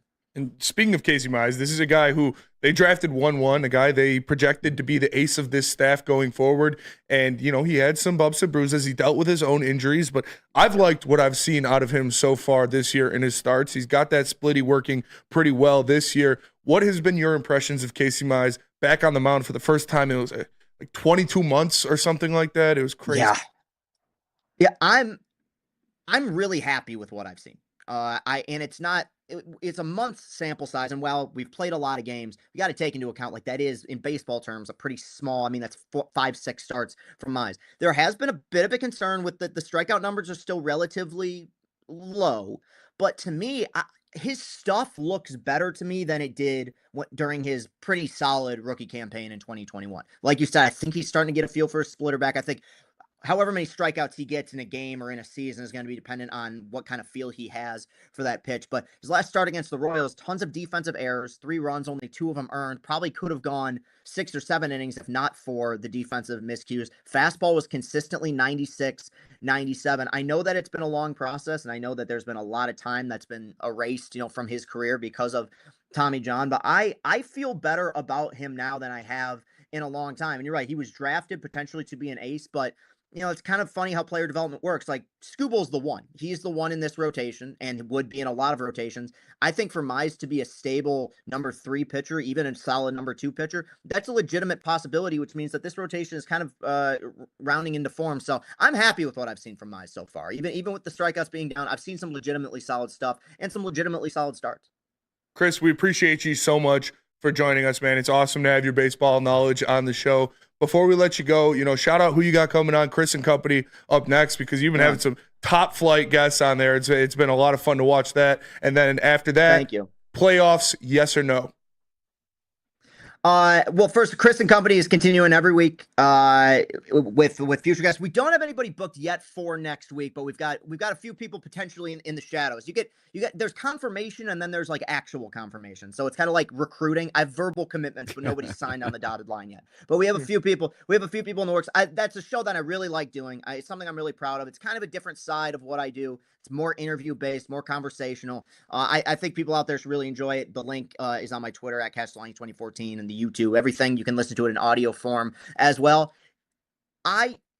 There are, as far as your second question, there are significant flaws, I think, with every team in the American League Central. And ultimately, the deeper this goes, I have a hard time believing that the offense is going to be this anemic.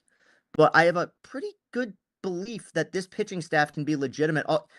Yes, we're going to the playoffs. There we go. Let's go. Look, I called it at the end of my video at the final game of the season last year. I'm not going to be a pussy. I'm going to stick by this. I'm going to say Tigers win the American League Central. Hell yeah. All right, and then last one, because obviously we respect you for your baseball knowledge. You and I have also had conversations about movies. Dune 2. Yeah. Did you see it? And what's the take on Dune 2 before we let you go? I have not seen it yet. No, what? I did not. I know.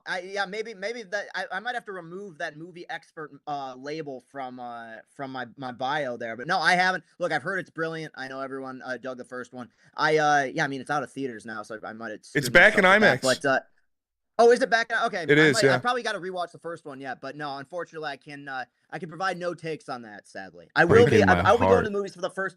I'll be going to the movies for the first time in a while. My producer Austin Sisler and I are going to. They're re-releasing Phantom Menace for its 25th anniversary, and I viewed that as a content opportunity. So I found enough money in my budget to get a Jar Jar Binks mask. I was just gonna say I just saw that on the post you made. We'll be attending the Phantom Menace re-release, getting some content for that. But yeah, that'll be the next time I go to the movies. Beautiful, Chris. Appreciate you so much, brother. It was a blast. Of course, you guys rock, man. Have me on anytime. I'll be here. Thanks, man. Thanks, Chris. Like I said, dude, that guy knows and could talk Tigers better than anybody in the state. He's the best. He's the best that we got. Foremost Tigers. Truly story. goated. Interviewed AJ Hinch. Yeah, like AJ that's Hinch, insane. Tariq Skubal, Max Clark. Like the dude he's the man. Love Chris Castellani. Go follow him on. I mean, I'm sure you all already are, but if you aren't, go give him a follow on Twitter. It's great stuff. Amen. All right, where are we at, Chris? Planet Fitness. First, Dispo first. Dispo Dispensary, local cannabis plug. With multiple locations across the great state of Michigan, you can find the best curated cannabis, the best bud tenders, and the best deals. Best bust. My bad. I got Anna de Armas on my mind. Guys, Dispo Dispensary, disposhops.com, your local cannabis plug. And let me tell you about Premier Pet Supply, because Premier Pet Supply is hands down Michigan's best pet store. Same prices and all the conveniences of the online and big box retailers, with one major difference. They're family and locally owned and operated for 30 plus years, over 60 brands of food with nutrition experts to help you. Same day local curbside home delivery. Premier Pet Supply. Give your pet the best. www.premierpetsupply.com. Stop searching for a vehicle and start finding one. Les Stanford Chevrolet Cadillac makes it easy. We harness the power of multiple dealerships and own the biggest selection of GM brands in the area to get you the car you need. With the Les Stanford Group, you'll have access to 4 different dealerships, providing you with more makes, more models, and more choices. We're connected to more than 1,000 vehicles, and with so many high-quality CPO vehicles available, you'll find new car quality at pre-owned prices. You can start and end your search at lesstanford.com today. Is that an octopus in your pants, or are you just happy to see me? See what I did there? Go Red Wings! From Octopi experts, Woodward Sports. At work and at home, we're there with smarter security solutions. Featuring complete automation with customized alerts and more. For over 90 years, we've been the company that's been counted on to protect what matters most, all with personalized service and care. Right now, for a limited time, receive a free video device plus free installation with a new home system. Guardian Alarm. We protect Michigan. Planet Fitness is the home of the judgment-free zone where anyone, and we mean anyone, can feel comfortable and work on their fitness goals. At Planet Fitness, you'll experience a squeaky clean gym that has tons of workout equipment, a full-body workout in 30 minutes and the 30-minute circuit, and all memberships include fitness training. You get all that for just $10 a month, no commitment. No matter where you are at, there's a Planet Fitness close by, more than 15 Metro Detroit, and thousands more throughout the world. Planet Fitness, where fitness is essential. Soroki's. Let me tell you about Soroki's. Soroki's crispy chicken and pizza is taking over Michigan. Locations are popping up all over Metro Detroit, doubling their number of restaurants this year. Known for their quality, hand-battered and hand-breaded chicken tenders, delicious chicken sandwiches, and New York-style pizza. Be sure to stop in and try at any mega station near you, or go to Sorokis.com to figure out where you can get some of this great food. Right. An interesting conversation has developed. Shout out to you guys in Woodward Sports Chat. I forgot who asked the original question, but it was somebody asked Broder. Can Broder strike out all of Woodward Sports? More than likely, yes. Yeah, I would but assume so. If I had to pick someone, I'm picking Brady or Lentz. I'm picking Braylon. Brady and Lentz both played college ball, so I'd pick. Braylon could have played college ball. Yeah, well, they did, and it was recent, like within the past 3 years. So I'm taking Brady and Lentz because they've played college ball recently. My money's on the professional Eat athlete. shit, Brady. Pretty safe bet, I feel like. Nick? I think I could take Broder. Ooh. You guys know me. Highly confident over here. I mean, I don't know if I would want to see a wicked curveball from the left side. I mean, like Broder would strike my ass out for sure. Yeah, I think he would strike me out, but I mean, maybe like out of 10 times, I think I could probably get him once, maybe. Make contact or get a hit? Get a hit. When's the last time you've had a bat in a live game? I played slow pitch beer league softball. I'm actually missing the game right now I couldn't play because obviously work, but It's a lot different than slow pitch beer league. You put me in slow pitch beer league softball, I'm cranking a homer, but you put Broder in front of me, he's striking me out. Hey, we do have to get that content for the network though. Yeah. Yeah, Broder and I have made the commitment of heading out somewhere at some point to see how this goes. I would like you to be part of that too. Yeah. I just proposed the question to our actual Woodward Sports group chat. I'm curious. I want to hear.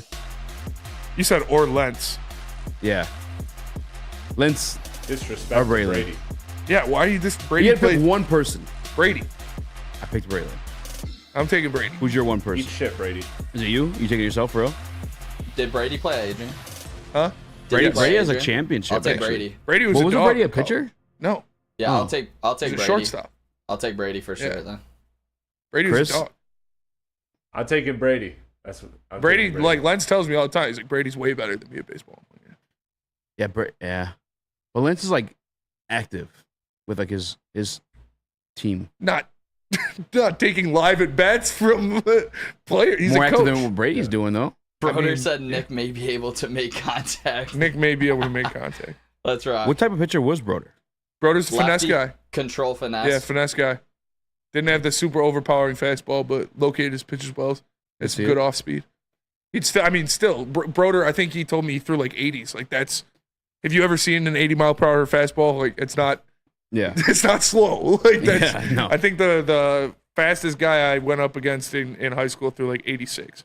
And that shit's fast. I just remember being at JV lacrosse and we're whipping the sticks shots 60 miles per. That's was the goal we were aiming for. So an 80 per hour fastball from a lefty. Mm-hmm. I mean, I know I'm not hitting shit. I I will find out. Actually, maybe I should be talking big shit. Maybe I can. No, I guarantee nobody in this room will touch Broder. No, not in this room. I'll get a bunt.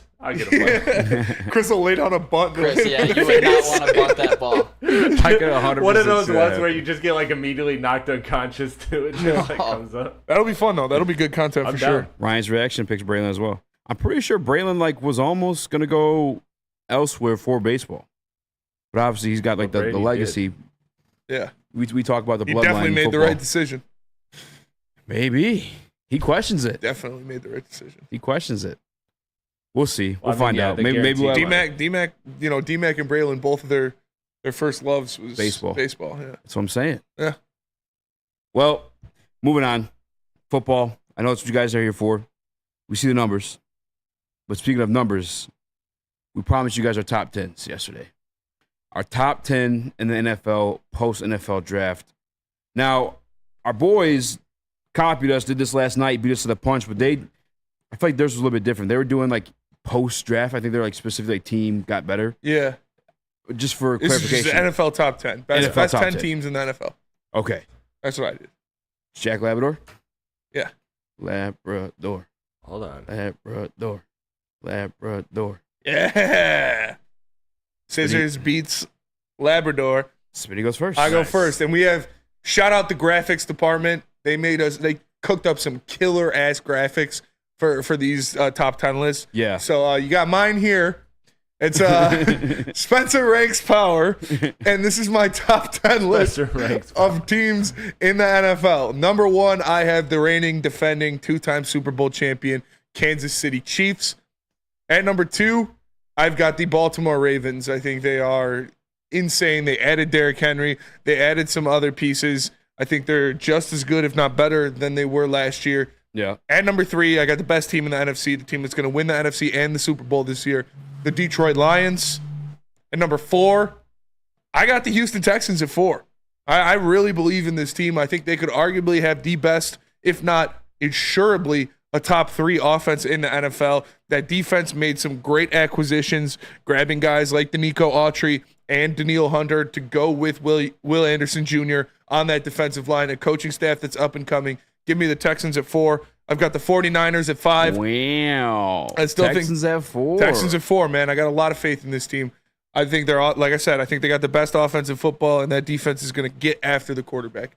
I can see it happening. 49ers at number 5. I think they're just loaded up, but we talked about the concerns of Can these guys stay healthy? What's going to go on with Brandon Ayuk? Is he going to get traded before the season? We don't know yet. He's still looking for a deal. If he doesn't get a deal, he's probably going to hold out, see what happens there. At number 6, I got the Philadelphia Eagles. There's some drama brewing between Debo as well. Debo too, yeah. I mean, they got to pay these guys, and they're starting to run out of money. Well, Debo just got paid. I don't even know what his because they tried trading him at the draft night and leaked.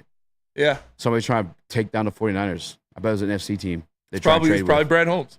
At number 6, brilliant. I got the Philadelphia Eagles, who, like we talked about, the pieces they added, adding Bryce Huff, adding those two, Vic Fangio and Kellen Moore, to solidify their coaching staff, which was their biggest concern, and I think why their season fell apart last year was their coaching staff. They didn't have anybody. Like, I don't like Nick Sirianni as a head coach, let alone not having coordinators that are worth a shit. Like, you've got two very good coordinators now on that team. Adding Saquon Barkley and Bryce Huff is huge to that rotation. Straighten things out with AJ. Straighten things out with AJ Brown. I think the Eagles are going to be good. At number 7, I got the New York Jets. Like, if Aaron Rodgers comes back and he is Aaron Rodgers, which I do believe he will, they're going to be a scary team. They've got one of the best defenses in football. Yeah. They've got Garrett Wilson, who's an absolute monster. Breece Hall showed what he could do in an actual season of football. Will made it. Yeah, they joining that team too. Yeah, they got Mike Williams on the outside. Like they are a scary offense when Aaron Rodgers is healthy. On top of having one of the best defenses in football. At number 8, I do have the Green Bay Packers. Like they are loaded. I love Jordan Love and what he does. I talked about that quartet of young receivers. I really like that a lot. And they very well could have one of, if not the best defense in football next year. With that front seven being as nasty as it is, adding guys to that on top of adding a stud safety like McKinney in the back end, that Packers defense is going to be nasty. At number 9, I have the Cincinnati Bengals. I think they figure it out. I think Joe Burrow comes back. I don't know what's going on with T. Higgins and Tyler Boyd, but they get that situation settled to where they keep one of, if not both of them, for this season. Burrow, Chase, that's all you really need to have an explosive offense. You bring some other guys in. The defense is looking better, and I got the Bengals at 9. At number 10, I have the Pittsburgh Steelers because you want to talk about defense and pass rush. They have one of the best pass rushes in the NFL. You got good pieces on that offensive line now to kind of help out, to keep people upright. I think Russell Wilson and Justin Fields, either or, is an immense upgrade over Kenny Pickett. So if you give those guys to Mike Tomlin, this is going to be an 11-12 win team this year. I think the Steelers have a lot of upside based on what they did last year without having a quarterback. Oh, shit. I didn't know you had the Steelers at 10? Yeah, I got the Steelers at 10. Wow. Without having a quarterback based on what they did last year, giving them Russell Wilson or Justin Fields, another receiver in that offense to opposite Deontay Johnson, going up against, like I said, that defense is nasty. They get after the quarterback, and having better their offensive line. It's still not that good, but it's better than it was last year. I got the Steelers. Honorable mention, I got Browns. Have you ran Cowboys. that one by Neil? The Steelers? No. Out of here, you guys duked that one Neil out. loves Justin Fields, and he hates Russell Wilson, so I think he'd be right on the fence with me. Yeah, well, Russell Wilson's the one getting an odd. They're going to start with Russ for sure. But like I said, Russell Wilson is a huge upgrade over Kenny Pickett. And then if he has a bad game or is struggling, they got Justin Fields to go back to, who is also a huge upgrade over Kenny Pickett. Steelers, I did not have in my top 10. I'm not going to lie. That's fair. That was 10. I was thinking like Steelers, Browns, Cowboys, Rams. Who am I going to put in there? I decided to go Steelers just because I like their defense so much. I think their defense is good enough to win them 7 games by themselves. And you give them an actual quarterback. And who is the wide receiver they got to go opposite of? Roman Wilson. Yeah, Roman Wilson. He'll be in the slot. To be probably in that middle. He's a perfect complement to George Pickens in that offense. I like the Steelers this year. I do. You mentioned names for honorable mention. We didn't say the Bills not once. No. Yeah. Why? I mean, they'd be an honorable mention for sure, but they're not my top 10. Well, we're up against it. We got to go to break. When we come back, I'll reveal my top 10, and we'll conversate about it. But not before you tell us about Swiss. Me telling you about Swiss. Easy's going to tell us about Swiss. All right. And what I'll tell you about Swiss is that my guy Marcus, who you need to see. All right. Make sure rates are going up. Make sure deductibles not going up. Contact Mark at Swiss INS today. He's the best in the business. Again, that's Mark at SwissINS.com. Send him your Detroit Lions draft grades. Oh. A ton of fun, a ton of sports, and a ton of man meat. Welcome to the Woodward Heavyweights, live daily 5 to 7 p.m. on Woodward Sports. Walk into any Lady Jane's Haircuts for Men for an award-winning haircut experience from one of our talented stylists. Enjoy a precision haircut, hot lather neck shave, scalp and neck massage, and a hot towel treatment to top it off. Enter for your chance to win the $50,000 Perfect Bracket Challenge. With more than 25 Metro Detroit locations, there's always a Lady Jane's near you. Lady Jane's Haircut for Men, open 7 days a week. Walk in anytime. Lady Jane's, it's wicked awesome.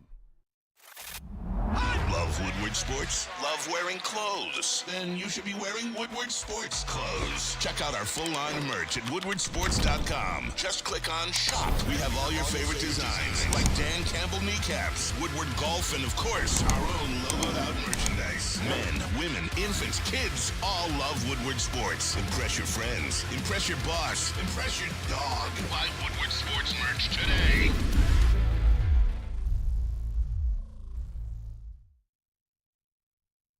Dispo Dispensary is your local cannabis plug because there's multiple locations across the great state of Michigan. Make sure you guys stop by. It's the best atmosphere, the best curated bud, the biggest name brands, the best bud tenders, the best deals. It's Dispo Dispensary, your local cannabis plug.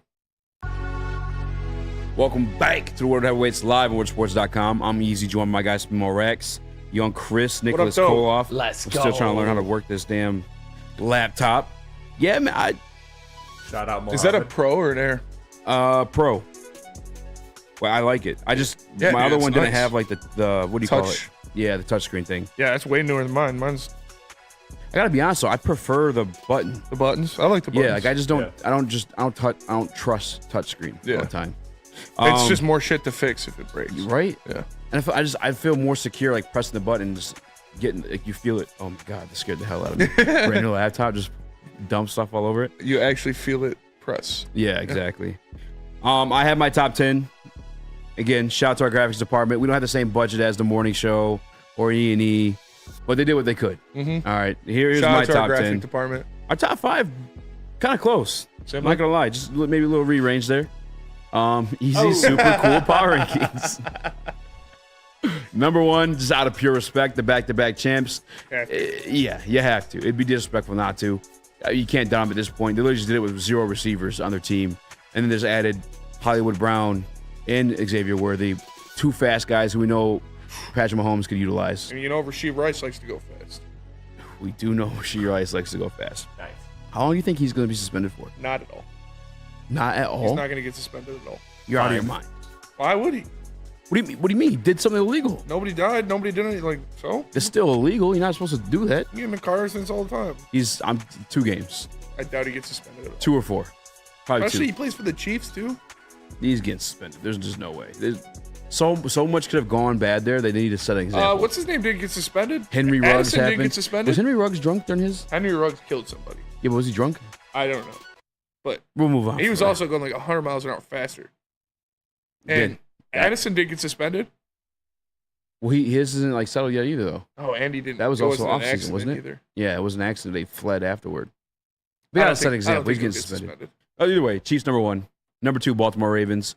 They did lose. Remember, we talked about yesterday pieces of the defense, Jadeveon Clowney, and they lost another piece of their offense. They did address the offensive line. Defensive line, they grabbed somebody, but it wasn't anybody of note.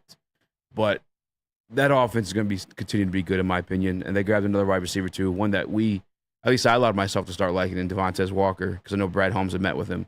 And that's just enough for me to put a stamp that somebody could play. Brad Holmes willing to meet with you. Number 3. They said people are saying they said half the season. Not half the season. That's what DNC and Shift God both said. And they're very respected members of the chat. DNC, maybe. No. Shout out Shift God.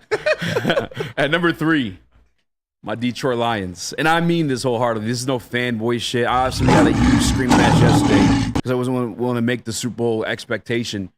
But number 3, Detroit Lions. How can they not be? Number 4, 49ers. Nick, you kind of helped me see the light with that one. I've already last year was on record saying I feel like Detroit Lions would pair well against them because they're a little bit Midwest 49ers, but we also got better. And the 49ers, Christian McCaffrey, you already saw him doing it down towards that postseason.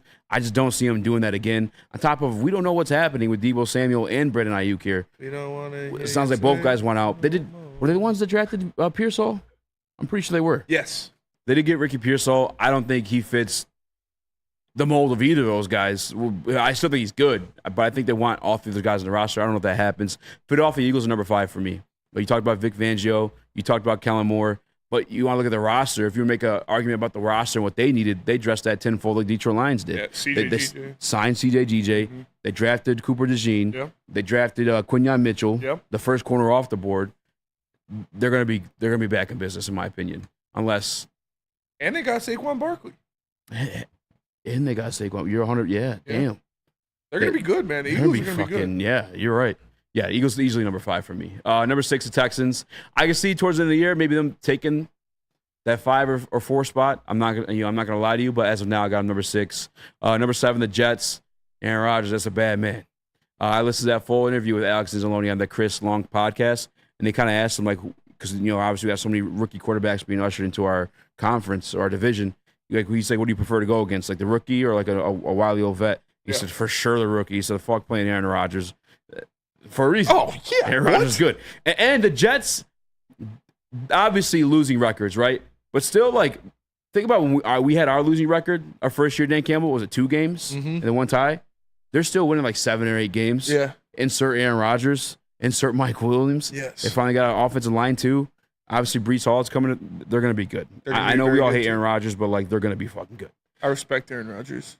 Number 8, the Packers. We saw Jordan Love come to life and that offense come to life and the defense, everything really kind of come together towards the back half of that season. They added more to that. Some of the guys that didn't show up, like Luke Van Ness, maybe he shows up this year, but we shall see. This is going to be a tough division, man, NFC North. They lost Devondre Campbell to the 49ers, so they did, but they drafted Edgerrin Cooper. Yeah. But we'll see. They'll be in my top 10 regardless. The Bengals, they're there. Where were they on yours? The Bengals aren't in your... Yeah. What list are you I'm looking at your bud? list. I'm sorry. I have a pause on your list. I'm literally reading off your list the whole time. Dolphins. I got the Dolphins in at 8. It's like, dude, I made such a good list. This actually turned out pretty well. That's crazy that they're like that. They're pretty similar, except for the last 3. Yep, I got Dolphins number 8. Obviously, they were up there and up until the end last year. They grabbed Robinson. Obviously, I think Jaden Phillips can come back at some point. They're going to be up there in the top 10. I don't know if they're ever going to win a Super Bowl. I kind of view, what the hell's his name? Tua Tagovailoa. Similar way that I used to name I won't mention. I view them in that same light. Like you're going to need everything to get over the hump. And I feel like they just lost a lot of those pieces. Last year felt like a year for them to get it done. I don't know if they do. And then at number 10, I got the Rams. Detroit Supremacy, #Bulge Army says, everyone said the Eagles would be great last year. Then I saw Baker Mayfield drag his nuts across their face. Well, they were great up until like the middle of the season. And yeah, I think, like I said, it was the coaching staff is why they fell apart. They didn't have an offensive or defensive coordinator worth a shit. And now they got Vic Fangio and Kellen Moore. That'll be huge. Adding like the secondary help they brought in, huge. Signing Bryce Huff, huge. Signing Saquon Barkley, huge. Like they made great additions to both their roster and coaching staff. Yeah, I feel like Jalen Hurts got hurt too, and they never really specified what it was. I think it would end up being like an MCL, maybe if I did hear anything. That's just me kind of somewhat speculating. And then obviously there was some weird rift between A.J. Brown and the team. I don't know if that's for targets or what it was, but the Eagles were still very good up until like the last quarter of the season. Mm-hmm. They kind of like fell apart there. But yeah, I mean, they're still top 5 for me. Again, all the pieces they added, I can't disrespect that. On top of Jalen Carter, going to have a year 2. He already had a hell of a year 1. Jordan Davis, hopefully he eats space. I mean, not hopefully. We're in the NFC alongside with him. He's going to eat space. Yeah, he's going to eat space. The Eagles are going to be good. The Texans is probably the most exciting one for me. Texans and Jets, just because we haven't seen those.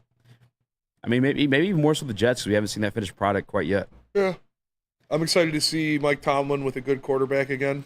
Yeah. Like, say what you want about Russ, but it's not like he was terrible in Denver. Like, he was still putting up pretty decent numbers.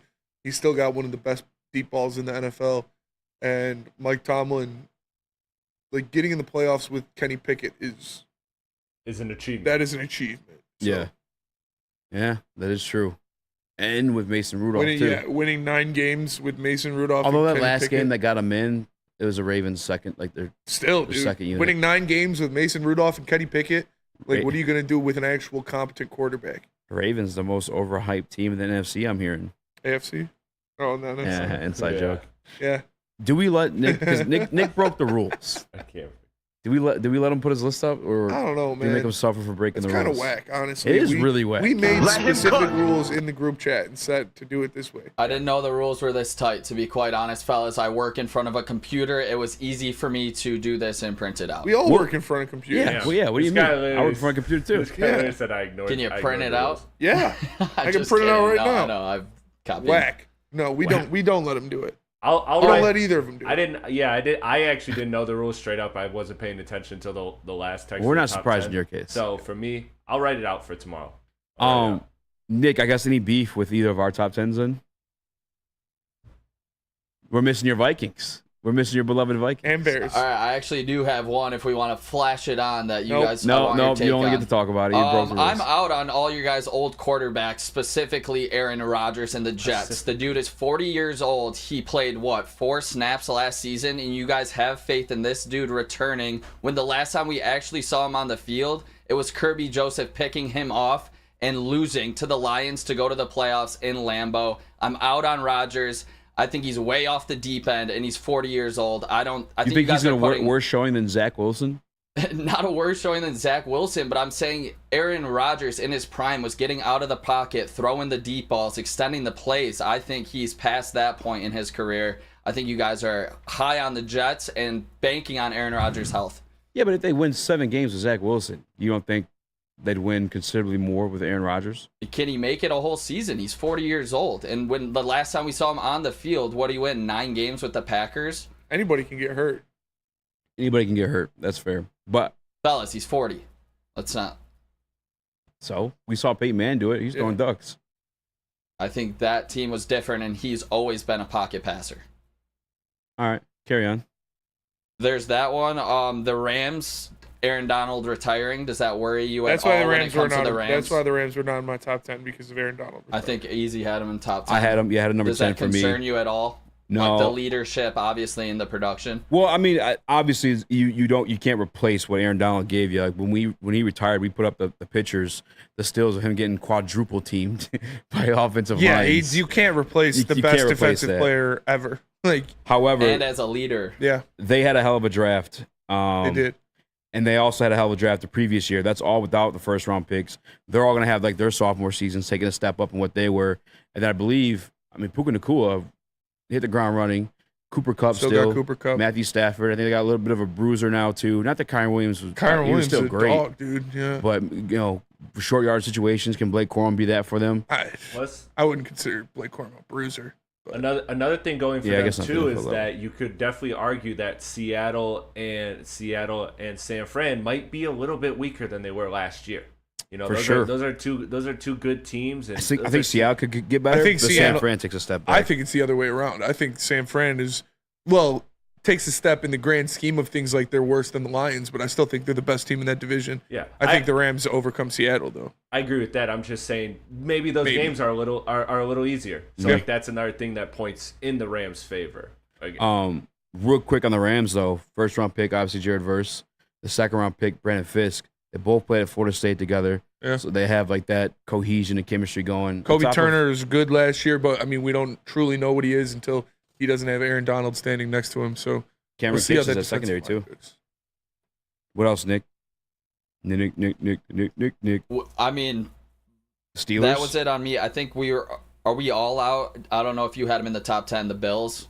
No. I did not have the Bills I had them out of my They're top 10. They're just out my top 10. They lost like They're 11 just out. starters, dude. Yeah, I'm out on it, especially, obviously, Stephon Diggs. You cannot just replace him with the guy out of MSU and FSU. I'm forgetting Keon his name. Coleman. Keon Yeah, I know Coleman. everybody here hates Keon Coleman except for me, but I think he's going to have a good showing there. And, I'm not going to – you got Josh Allen. That dude can win you fucking games by himself. So, exactly. I don't think they're a top 10 team. Like I said, they lost 11 starters from last year's team. That's not something you can easily come back from, even if you have one of the best quarterbacks in the NFL. Yeah, I think they could have a top 10 record, but when you look at this through the eyes of can this team win a Super Bowl, I'd put 10 teams before them. If that makes sense. Because Josh Allen can get you there alone pretty much. The Browns I think about The DC. Bills, I think about the Cowboys. I mean, you got to respect them. How do you grade though that smacking that they took against the Texans? Like, does that not? Because that's Who, why the they weren't Browns? in my The Browns. yeah. That's why they weren't Joe in my top Flacco. 10. It was tough. Yeah, I mean, if Deshaun Watson isn't, that's why they weren't in my top 10, was because Deshaun Watson sucks now. If he's like half of what Houston Deshaun Watson was, they'd be a top 10 team. But he was getting power from the rub and tug, and now he doesn't have it anymore. So he doesn't have his superpowers. It's very true. Someone said the Cards are coming. I could see that happening too. I think they're going to be good. I wouldn't put them top 10 yet, though. No, but not they're top definitely on the rise. Lucas trying to sneak the Colts in there. I'm not mad at that. If Anthony Richardson could play a whole season, dude, the Colts offense is going to be nasty. Still outside the top 10 for me. Yes, I thought about agree. the Colts sneaking into my top 10, but I had one in my top 10 that you guys did not have. That's you want to tease it for the break? Want your take next? You should have wrote it down. Tell us about the morning show. God damn it. If you want to wake up the right way, it's with Woodward Sports' new morning show. Start your day with Wake Up Woodward, Monday through Friday, 8 to 10 a.m. live on Woodward Sports. Join Kool-Aid, Flannel Sam, Broder, JB, and KG every morning as they cover all of Detroit sports. Sports talk, banter, and live fan interaction, all on Detroit's #1 sports network, Woodward Sports. Thank you to the Detroit Lions and Sheila Ham for the best season in Lions history. Now it's time to let Brad Holmes cook. Woodward Sports. Where's the most convenient place to get that big fitness energy? It's Planet Fitness. Join today for just $1 down, $10 a month. With over 2,400 locations and equipment for every workout, you can get in, get energized, and get going. And with free fitness training and most clubs open 24 hours, everyone belongs in the judgment-free zone. So join today for $1 down, $10 a month, no commitment, cancel anytime. Game is won in the trenches, and our big fellas don't mess around. The Woodward Heavyweights on Woodward Sports. What happens when you run a great business for over 50 years? You expand and offer more products to more people. That's exactly what Les Stanford did by adding Les Stanford Buick GMC, the same great service that customers have come to know and trust on Woodward Avenue, just south of 9 Mile. Check out Les Stanford in Dearborn today and find the brands you want at lesstanford.com. Les Stanford, together, let's ride. What up, and thank you guys for joining us through all the technical difficulties to begin the show. Shout out Chris Castellani. Yes, you guys missed it. We had a bomb-ass interview with Chris Castellani. Rewind that. For a lot of you guys that love when we talk Tigers, it's definitely worth it. I'm Eazy. That's been Raxter. Hello. First time here. That's young Chris. That's Nicholas Kohloff, who consumed too much coffee today. My heart is Wasn't beating. it yesterday, too? Every day. No, yesterday. Well, yesterday he was just euphoric. Yeah, yesterday I was fired up. Tigers Nice won. part. I got the jacket. The jacket was sun dope. was shining. It was just one Sun of those beaming. days. But today I had like 4 cups of coffee. I'm jacked up right now. All right, I kind of because there's actually some bomb-ass topics still left. Honestly, you could have moved some of these up. They're fire. We can definitely save some of them. Yeah, Okay. save them for tomorrow. Okay, so we'll save it then, and then we won't put the list up, but we'll allow Nick to speak on The One Piece. the One Piece that was wicked awesome last week. All right. The team that snuck into my top 10, I was looking around, looking at all these teams, and to be quite honest, it was the team with the #1 overall pick in the NFL draft. In that team is the Chicago In Bears. the top 10. At number 10, Cut your own Chicago mic. Bears. I Mute believe yourself. a full season of Montez Sweat, that defense looks a lot better. We saw the Lions go into Soldier Field and not look great. And you think about the additions to that offense, you think about Caleb Williams, you think about Keenan Allen, you think about Romo Duze, you think about DeAndre Swift, and we haven't even brought up DJ Moore. This team's going to look completely reshaped next season. I think Caleb Williams comes in and has a CJ Stroud type season in his rookie year. Just quick thoughts on that, fellas, because obviously they're Chicago Bears, and we hate Chicago here. But when you're drawing up a top 10 and what can happen, I believe the Chicago Bears are going to be 10-7 and maybe sneak into that last wild card spot. I hate the Bears more than anyone, Yeah. and I was giving you shit. I don't hate it. I don't think the Bears are a top 10 team. I looked at my top 10. I'm looking at the Rams, and I was like, yo, could the Bears beat the Rams? No. Probably. I could see it. What? You don't think they can beat them? No. Just I don't think they could beat the Rams. I don't think they could beat the Packers. The Cowboys. I don't For think sure they could can't beat beat the Packers. Dolphins. I don't think they could beat the Dolphins. Jets. No. Not if Aaron Rodgers is playing. Now that defense. No. The offensive line and the defense, like Texans, Eagles. I mean, Montez Sweat is very good, yeah, but who Full else are they season having? with him. Are you ready to crown Austin Booker as that next edge rusher opposite Montez Sweat? Like, we've seen what happens when you only have one dude that can rush the passer. I'm not trusting the Bears front seven yet, and I'm not trusting the Bears offensive line yet. Those are the two most important parts of football outside of the quarterback. So I'm not going to say the Bears are a top 10 team. I would say maybe top 15. The Bears could beat the Steelers. No. I don't hate them in the top 10. I Or really the don't. Bengals. The chat. I mean, I guess I don't want to go back and forth because this person's been on the troll. But have you guys not? I don't understand the Jets. I get he's Aaron Rodgers. I get you've hated him your entire lives. Did we not watch Zach Wilson play? Yeah. Do you not understand how fucking humongous of an upgrade? Bears can't beat a healthy Browns. I agree with that. Browns didn't have some pieces last year, too. Thanks, I wasn't talking. Yeah, sorry. Dickhead. Well, you're just yelling at. I'm fucking talking. I'll just stop. Fuck me. Fuck what I had to say. No, tell us about it. Nope, don't care. I obviously don't care. Yeah, I just the don't- issue with the Bears is Caleb has no room for error because for the money spent on those weapons, also Mr. Glass Swift won't survive. Yeah, he's not running behind the Eagles' offensive line anymore. Like, I think Roshan Johnson's a better option, anyways.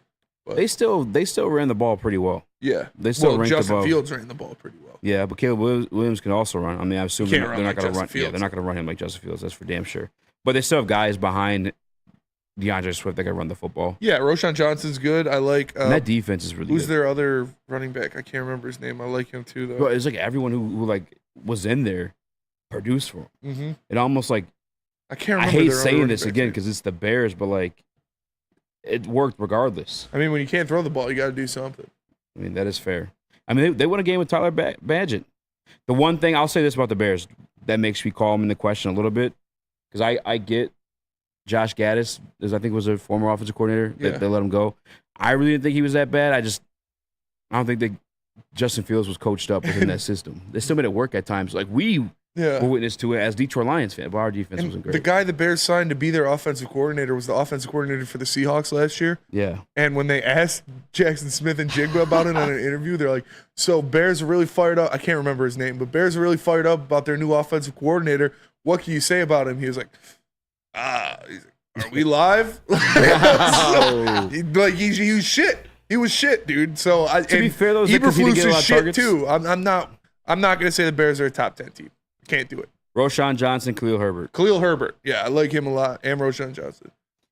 I'm just saying, if that O-line improves, I think that's when like this team actually starts looking scary, and you could see a CJ Stroud type season out of Caleb Williams. That's where I'm at with it.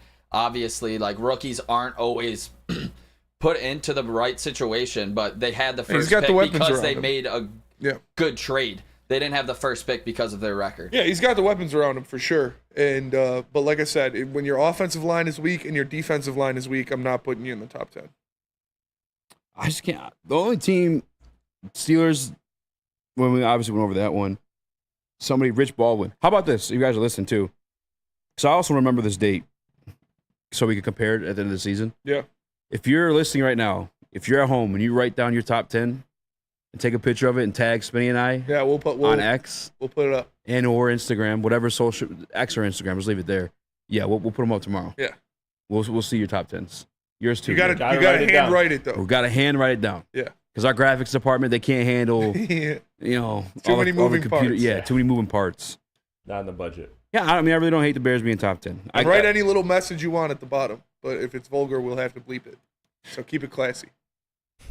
We are always classy. Yeah. Like I said earlier about Anna de Armas and her corn. Do you think classy? Obviously, this is like going into the season, and we're gonna see like once the season starts, like guys are gonna look good, guys will look worse. Yeah. Do you think your top 10 holds weight? I do, honestly. I really like the Steelers this year. I think they're going to be a playoff team. I think they're going to be second in their division. Who'd they hire for their offensive coordinator? I don't even know. Because it was Matt. Yeah, it was Matt Canada. Oh, Canada. Canada. Wow, it's nice having a laptop that works. Steelers offensive coordinator Arthur Smith. Arthur Smith, yeah. Ooh. Yeah. You know what, too? Zach Frazier. The second round. First round, was it Barton? Mm-hmm. We love That's Barton. what I'm saying, dude. Their offensive line got a lot better. I mean, it's not hard because their offensive line was god-awful the past couple of years, but their offensive line got a lot better. I really like how Roman Wilson complements George Pickens, and they upgraded exceedingly at the quarterback position. Is even more aggressive on the run front. And Mason McCormick. Najee Harris and Jalen Warren. Najee's a bum. Jalen Warren. Yeah, but I mean, Najee's probably going to look a lot different behind this line. Yeah, that's fair. He's going to be a red zone merchant. Jamal Williams 2.0, if you will. Kind of disrespectful to Najee. Yeah. All right. Send in your mailbag tomorrow. I know it's a Friday show, guys. Shout out Gun Guy. Take your pants off. Shout out to Spinny, who has some fire-ass topics in this list that we're going to get to tomorrow, too. But make sure you send your mailbag. Make sure you guys are here for tomorrow because I'm excited to talk about this stuff we got in here right now. Before any of that, tell us about merch. I'm excited to talk to you about some brand new merch. Head on over to WoodwardSports.com. Oh, I can't wait! Get yourself some brand new merch. They got hoodies, tees, hats, all guaranteed to turn heads. Head on over to WoodwardSports.com. Click that shop tab today and get yourself some brand new what, Spenny? Merch. Yes, sir. We don't like to brag that we are the toughest sports network in Detroit, but we do have a guy named Darren McCarty on our side.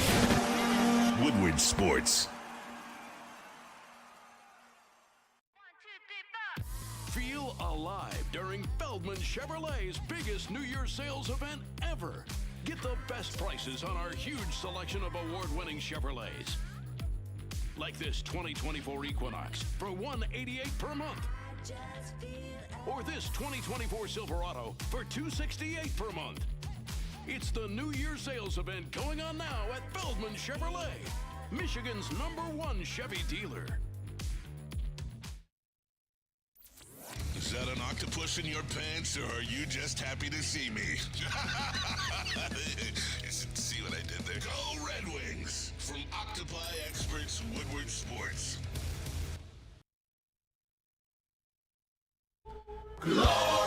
Has a new ice water bubble hash pre-roll now with diamonds, constantly pushing to create the best canna experience. That perfect boost comes from the added touch of pure THC diamond dust, allowing flowers only the highest terps to make the best even better. Glorious Cannabis, check them out at your local retailer or visit gloriouscanna.com. No fifth-year option for Najee, but he'll still be on the team this year. Yeah. It's probably more likely his final year. Jalen Warren's better anyways. You know how running backs work. That was a Easy. flanker. Mailbag. Get your mailbag questions in. Mailbag, yeah. Easy. Do you believe Aaron Rodgers will be better than his mediocre final season in Green Bay? Yes. Yes, I do. better offensive line, better defense to put him in more opportunistic positions, and Papa better John's. pass catchers. And Brees Hall's a dog. Mailbag. JJ Redick, draft lotto. How much do It wasn't even bad his last year. You guys, supremacy. And again, this is supremacy. I know he trolls me all the time. He gets you. So I don't know if he's even being serious. But did you look at Zach Wilson's season before you made that comment? Because that's the upgrade there. This being Aaron Rodgers' final season, that's like you're saying as if like he had like more receptions and touchdowns or wasn't dealing with the foot injury they had to. Yeah. I mean, we'll see. What up, Chris? All right, DNC NT mailbag. It's been a fuck about anything I say. I'm just gonna. You said do mailbag. I was gonna read the mailbag question. Well, this is my mailbag. I said, all right, Are your Chris. Knicks closing it out tonight after that catastrophic Yes. Game 5 loss? Yes, They closed it out in Brunson's Philly. going for 40 plus. I'm so They're mad gonna I win. didn't watch that. Yeah, Aaron Rodgers' final season in Green Bay, 26 touchdowns and 12 interceptions. You guys jerk off when Jared Goff does that. It's true. I'm just saying. All right, JJ Redick, draft lotto. How much time does Goris get from the fans if he fires Troy before the lottery? Can Troy possibly be back next year? Chris? He can be back. I mean, Will he? This team is dysfunctional, so like nothing surprises me at this point. What's going to happen? Should he be back? As an advisor in the draft room, sure. No. But other than Hard that, pass. no, thank you. No, I think he's a decent GM, but I That's think he's terrible. not one that I want long term. So I'm good on that. What was the other part? Oh, JJ Redick. Yeah, JJ Redick, I yeah. see JJ Redick's name being mentioned. Piston Talk put on a President? graphic. I don't like that. Yeah, I don't either I don't because like it's either. like, no, I want to hire somebody who's been like an assistant GM for the Oklahoma City Thunder, which I know Like was Troy Troy Weaver, and Weaver. that didn't turn out too well. But getting somebody from a prestigious organization that's done well the last few years, Denver, Miami. Look at these teams that have continued Minnesota. success. Oh, hell no. No. I honestly think Minnesota is good and only good because of Ant. Stop. Like, stop. they're a good team, don't get me wrong, but They're one of like the best defensive teams in the Yeah, league. bro. I think They've the best built a defensive pretty fucking good They team. are. No, they're a talented team. But what I'm saying is, I don't feel like they made a lot of good organizational moves. That's fair. They just got Anthony Edwards, and he's a fucking dog. And he's an All NBA player before the age of 23. What I'll That's say about, insane. and I don't know how long their GM, like I don't know anything about their front office. Minnesota. Can't even tell you their GM's name. Yeah. But the fact that like, at least he's gotten names there to like try to make him work. Like from the obviously you got Andrew Wiggins a long time ago from the trade with Kevin Love and whatnot. But when they had Jimmy Butler there, try to make something work, I think that it's a didn't work. different GM now. They exchanged out. What'd you say? Yeah, it's a different GM now. Do we know for sure? Yeah, he was the assistant under Denver Nuggets. I forget his name. I think Tim Connolly, I believe, is the name. If I'm How not long has he been mistaken. GM for the Timberwolves now? I think like 3-4 years. So not even with the Jimmy Butler era of Minnesota, because I know that's where you were going to go next. Them getting Jimmy Butler, but Yeah. They at least they've gotten names there. Like I respect that. But those are we haven't done those are that at all. previous regimes. We've done absolute dick. Look, they are looking good right now, but we can all be 110% honest, and still, even though they look good right now, they way overpaid for Rudy Gobert. Way. Oh, for sure. Like Yeah. that's what I'm saying. So I'm not trying to discredit how good they are right now, because they are good. They had some good draft picks. But a lot of it is just Ant being a dog. And so I wouldn't look at them as like a great GM tree to hire from. I'd look at Golden State. I'd look at Miami. I'd look at the teams that are continuously, even Boston, but they've had a lot of people moving around. So I don't know how much is left there. But I would look at those organizations for someone with stability. Like you need a GM that's just really good at what they're doing, like a certified GM. You can't give JJ Redick his first GM opportunity. I agree. You can't give Tayshaun Prince, who's been putting in the work around the league, and he's I don't been think he'd come floated here out there anyway. as He a fucking hates Detroit. Yeah. Well, that is a very, very long mailbag answer. Yep. That's how Chris does Away it. fan shout out, Bruins brought up or other things. Toronto. I was just about to say that. Yeah, Yeah. shout out the away fan. Away fan What'd you mailbag. Who you got tonight? Bruins or Maple Leafs? Bruins. I got the Bruins. Closing it out. 4-2. Are you going to the gym? Oh. Yeah. Close it out. This would have been the night to go watch the game, boys. Mailbag. Why? That's a good game. I want to watch it. There's gonna be some With good the boys. basketball games on tonight. Too. Shout out Sit the and watch Bruins. it all. I mean, I'd be down, dude. I'll go to Yeah, the gym hit me up at tomorrow. the gym. Oh, all right. I'm down. If you guys are down. I got a little somewhere. Yeah. You was talking about spending money earlier. Mailbag, Charles McClain. This one's an easy one, quick one. Who goes down for the Tigers when Urshela comes back? It's Meadows. Meadows, easily Meadows. Easily Meadows. Nick? Yeah, Parker. Shout out Greg Elspaw. I hope I didn't butcher that. Greg Elspaw. Shout out. Yeah. Just threw some money in the chat. Greg, shout out. Mailbag. Any Kentucky Derby talk? Hey, my boys are heading down tonight. They're trying to get Kentucky me going. Derby? Yeah, I just wasn't in the budget because I broke my laptop. But yeah, they're getting all dressed up. They set the time. Yeah. No, I'm good on Kentucky Derby talk. Matt Hamilton told us to come down next year. And so Connor. They're all down there. The guy that we had on the former Lion Scout. Oh yeah. He's down there because I asked him to come on this week. He's Instead of Kentucky Derby. Yeah. He says I'm gonna be down there. Asked Connor to come on this week. He's going to Kentucky Derby. I would like to buy a cool hat.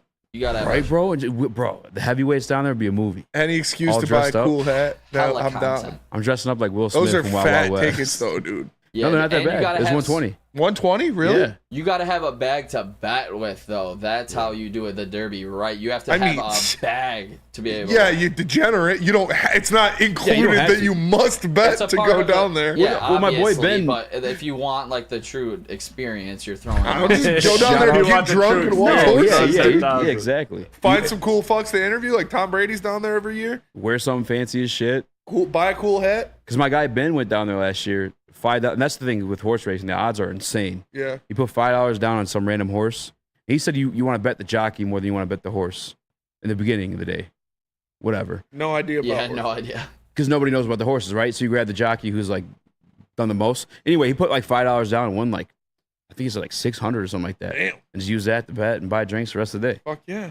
That's what I'm Wait, saying. how You many don't need a races bag. are there? Is there more than one race? Yeah, there's like prelims, kind of UFC card, but the horse hell races. Yeah. Fuck yeah, dude. I would just put money on the coolest name. Also, we talked about this in the group chat. The descendants of Secretarian, his semen. Oh yeah. Sells Sires. Selling for like I think it was it 3 million or Couple something? milli, yeah. For a gallon? $50 million. Of horse. I'm just gonna come in a gallon as long as I can and just say it's Secretariat. See if Well, I can get fucking $100 for it. Then we were talking about in the chat. How much does the bronze cost? Ooh, dude. A lot. Yeah. A lot of money. Especially a gallon. Dude, a gallon is ridiculous. You probably couldn't afford it. Yeah. No. It's probably most Penne Sul, more affordable. No. A gallon of semen from a human? Yo, that's like impossible. Horses probably blow gallons like every go, dude. A human? It's true. Every time I come, I put doing some corn. All right, that'll do it for us today. Appreciate you. Get your horse semen orders in. You guys want to buy mine for sale? Yeah, mine too. For Eazy, for Nick, for Chris. I'm Spencer. We're the Heavyweights. We'll catch you guys tomorrow. Peace.